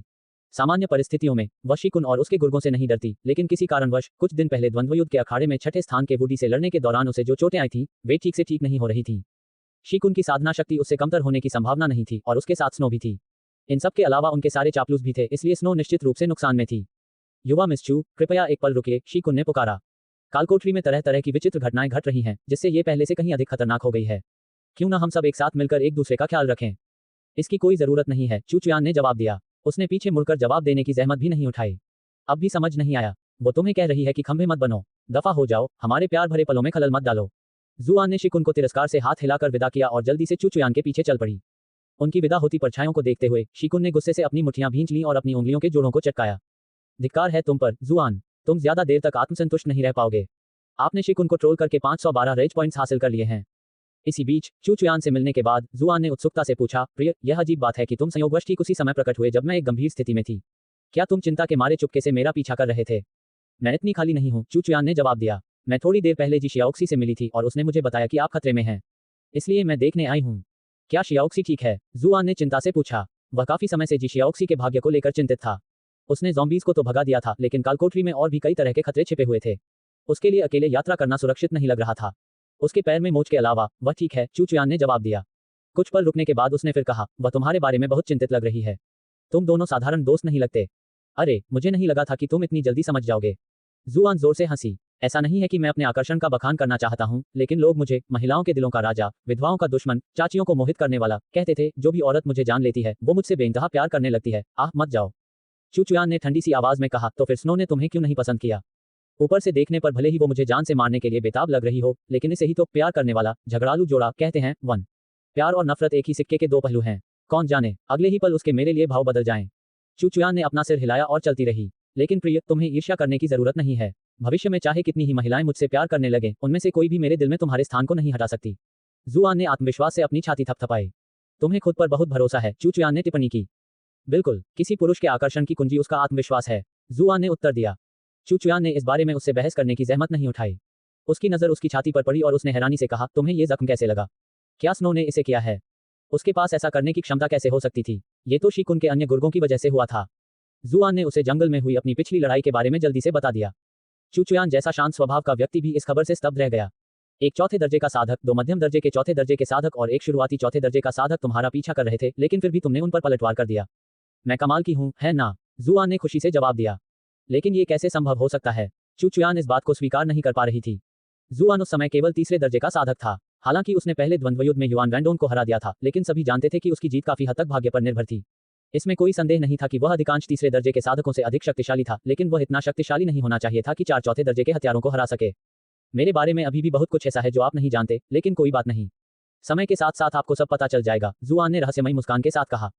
तो फिर स्नो ने तुम्हें पहले कैसे पकड़ लिया? चू चुयान ने पूछा। जुआन ने शर्मिंदा होकर अपना सिर खुजाते हुए जवाब दिया, दरअसल हम संयोगवश जंगल में थे। वह लकड़ी तत्व की साधिका है और मैं बस लापरवाही कर बैठा। चू चुयान ने सहमति में सिर हिलाया और फिर चुप हो गई। अच्छा, तो तुमने पहले शिकुन से मुंह क्यों मोड़ लिया था? शिकुन मुझे मारने के लिए ही हथियारों को कालकोठरी में लाया था। मेरी पत्नी होने के नाते क्या तुम्हें मेरा साथ नहीं देना चाहिए था? जुआन ने पूछा। उसकी आवाज में थोड़ी असंतुष्टि झलक रही थी। चू चुयान का चेहरा लाल हो गया। काफी देर बाद उसने जवाब दिया, मैं उन्हें हरा नहीं सकती। तुम उन्हें हरा नहीं सकती? जुआन उसके अप्रत्याशित उत्तर से अचंभित रह गई। लेकिन तुम तो ब्राइटन मून शहर की नंबर 1 प्रतिभा हो। तुम्हारे शब्दों ने मेरे मन में तुम्हारे बारे में बनी भव्य छवि को चकनाचूर कर दिया। चुप रहो, चू चुयान ने गुस्से से कहा। फिर उसने गहरी सांस ली और समझाया, शिकुन की साधना मुझसे कम नहीं है और उसके साथ स्नो और उसके कई साथी थे। उस स्थिति में हम उनका सामना कैसे कर पाते? लेकिन मैं भी तो तुम्हारे साथ हूँ, जुआन ने असंतोष से बुदबुदाते हुए कहा। सच कहूं तो वह शिकुन से छुटकारा पाना सबसे ज्यादा चाहता था। शिकुन ने अतीत में कई बार उसकी जान लेने की कोशिश की थी और इसमें कोई शक नहीं था कि वह भविष्य में भी ऐसा करता रहेगा। समस्या की जड़ को खत्म करने के लिए जुआन को अंततः शिकुन से निपटना ही होगा और यह कालकोठरी उसके लिए सबसे बड़ा अवसर प्रस्तुत करती है। अन्यथा एक बार जब वे यहाँ से बाहर निकल गए तो शिकुन को छूना मुश्किल होगा, खासकर तब जब शक्तिशाली विशेषज्ञ लगातार उसकी रक्षा कर रहे हों। तुम्हारी वजह से ही मैं उन्हें हरा नहीं पा रही हूँ, चुचुयान ने ठंडे लहजे में उसे जवाब दिया। जुआन काफी देर तक अवाक रह गया। उसे कभी पता नहीं था कि उसकी यह ठंडी पत्नी असल में बहस करने में इतनी माहिर है। हाँ, मैंने एल्डर शी से सुना था कि युवा मिस चू को द्वंद्वयुद्ध के अखाड़े में काफी चोटें आई हैं, लेकिन लगता है कि आपकी चोटें मेरी सोच से कहीं ज्यादा गंभीर हैं। दूर से हंसी की एक गूंज सुनाई दी। शिकुन हाथ में कागज का पंखा लिए बाहर निकला। उसके साथ उसके साथी भी थे और कियाओ जुइंग उनके बीच खड़ी थी। उसके चेहरे पर एक जटिल भाव था। चुचुयान ने तुरंत गहरी भौहें चढ़ाकर उसकी ओर देखा। तुम हमारी बातें छुपकर सुन रहे थे? शिकुन ने अपना कागज का पंखा झट से बंद किया और मुस्कुराते हुए आगे बोला, युवा मिस चू, क्या आपको पता नहीं है कि मैं वायु तत्व साधना तकनीक का अभ्यास करता हूँ? वायु साधकों के बीच विस्किंग विंड नामक एक कौशल है जो आसपास की किसी भी ध्वनि को बढ़ा सकता है और हम संयोगवश आपके ठीक विपरीत दिशा में खड़े हैं। चुचुयान ने आसपास फैले हुए चापलूसों पर नजर डाली और पूछा, तुम क्या करने का इरादा रखते हो? क्या तुम मुझसे झगड़ा करने की कोशिश कर रहे हो? शिकुन ने सिर हिलाया। युवा चू, आप मुझे गलत समझ रही हैं। मैं लंबे समय से आपका प्रशंसक रहा हूं, इसलिए आपको डरने की जरूरत नहीं है कि मैं आपके लिए मुश्किलें खड़ी करूंगा। मैं तो बस जुआन को पाना चाहता हूं। जुआन का दिल बैठ गया। तो चुचुयान अभी भी घायल है, इसीलिए तो पिछले कुछ दिनों से उसका चेहरा इतना पीला दिख रहा है। जुआन मेरे पति हैं, आपके कृत्य उनसे अलग नहीं है जैसे आपने मुझे सीधे उकसाया हो, चुचुयान ने उत्तर दिया। जुआन दंग रह गया। उसने चुचुयान से ऐसी बातें सुनने की उम्मीद नहीं की थी। उसके हमेशा के ठंडे रवैये ने उसे इस बात पर संदेह करने पर मजबूर कर दिया था कि क्या वे सच में एक परिवार हैं, लेकिन उसने इतने नाजुक मौके पर खुलेआम उसे अपना पति मान लिया। क्या हो रहा है? मुझे इतना भावुक क्यों महसूस हो रहा है? ये शब्द सुनकर शिकुन का मनमोहक चेहरा बिगड़ गया। वह चिड़चिड़ा कर इधर उधर घूमने लगा और फिर गुस्से से बोला, आखिर ये बदमाश तुम्हारा पति बनने के लायक कैसे हो सकता है? छोटी चू, तुम स्वर्ग की देन हो, अत्यंत सुंदर और उच्च कोटि की साधना प्रतिभा से संपन्न। तुम्हारे साथ खड़े होने के योग्य तो दुनिया का सबसे श्रेष्ठ पुरुष ही है। वह आदमी तो बस एक कचरा है। आपने शिकुन को सफलतापूर्वक ट्रोल कर दिया है। 256, 256, 256। शिकुन के अपनी बात पूरी करने से पहले ही जुआन ने बीच में टोकते हुए कहा, जरा रुकिए शिकुन भाई, क्या दुनिया के सबसे उत्कृष्ट व्यक्ति का जिक्र करते हुए आपका मतलब खुद से था? तो क्या हुआ अगर मैं हूं?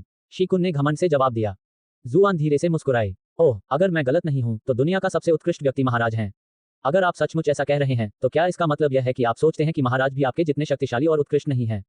मैं शिकुन लगभग वहीं अटक गया। उसने कभी सोचा भी नहीं था कि जुआन उसके शब्दों में इतनी बड़ी खामी निकाल लेगा। बिल्कुल नहीं, मेरा मतलब वो नहीं था। मेरे शब्दों को तोड़ मरोड़ कर मुझे बदनाम करने की कोशिश करना बंद करो। शिकुन चाहे कितना भी अभिमानी क्यों न हो, सम्राट का अनादर करने की उसकी कोई इच्छा नहीं थी। अगर सम्राट को इस बात का पता चल जाता तो न केवल उसका बल्कि उसके पूरे वंश का भी पतन हो जाता। राजधानी के एक प्रतिष्ठित वंश का वंशज होने के नाते वह सम्राट के बारे में कहानियां सुनते हुए बड़ा हुआ था, इसलिए वह स्वाभाविक रूप से जानता था कि सम्राट कितने भयानक थे। आपने शिकुन को सफलतापूर्वक ट्रोल करके जोड़ 444 रेज हासिल कर लिया है। अगर ऐसा है तो क्या तुम अपनी क्षमताओं का बखान नहीं कर रहे थे? जुआन ने उपहास करते हुए शिकुन की ओर देखा। उसकी आंखों में तिरस्कार झलक रहा था। शिकुन चीखना चाहता था। इस रफ्तार से तो सालों की मेहनत से बनाई गई उनकी सभ्य और शिष्ट छवि इस बदमाश के हाथों बर्बाद हो जाएगी। आखिर यह नीच बदमाश इतना घृणित क्यों है? आपने शिकुन को ट्रोल करके 512 रेज पॉइंट्स हासिल कर लिए हैं। इस मौके पर चुचुयान ने भी अपनी बात रखी। मैं पति चुन रही हूँ, कोई विद्वान या सेनापति नहीं। संयोगवश जुआन मेरे मानदंडों पर खरा उतरता है, इसलिए मुझे खेद है कि मुझे आपके प्रति अपनी भावनाओं को ठुकराना पड़ेगा। जुआन की आंखें चमक उठीं। उसने चुचुयान का ठंडा लेकिन कोमल हाथ थामते हुए कहा, प्रिय, मुझे पता था कि तुम मुझे पसंद करती हो। चुचुयान ने उसके हाथ को बुरी दृष्टि से देखा। उसकी स्वाभाविक प्रतिक्रिया तो उसका हाथ झटकने की थी, लेकिन स्थिति को देखते हुए ऐसा करना उसे उचित नहीं लगा। यह आदमी तो मेरा फायदा उठाना बखूबी जानता है। उनके कसकर जुड़े हाथों को देखकर शिकुन का चेहरा गुस्से से लाल हो गया। चुचुयान, मैंने हमेशा तुम्हें एक पवित्र कन्या समझा है। किसी दूसरे पुरुष का हाथ पकड़ने की तुम्हारी हिम्मत कैसे हुई? क्या तुम इतनी चरित्रहीन हो? आपने शिकुन को ट्रोल करके 999 रेज पॉइंट्स हासिल कर लिए हैं। एक, इसका प्रयोग ऐसे दंपत्ति का वर्णन करने के लिए किया जाता है जो अक्सर विवाहित होते हैं और आपस में लगातार झगड़ते रहते हैं, लेकिन स्पष्ट सामंजस्य के बावजूद वे वास्तव में एक दूसरे से प्यार करते हैं और एक दूसरे की परवाह करते हैं, बस वे अपनी भावनाओं को अलग अलग तरीके से व्यक्त करते हैं। वीडियोस बनाने हैं, फिल्मोरा है ना?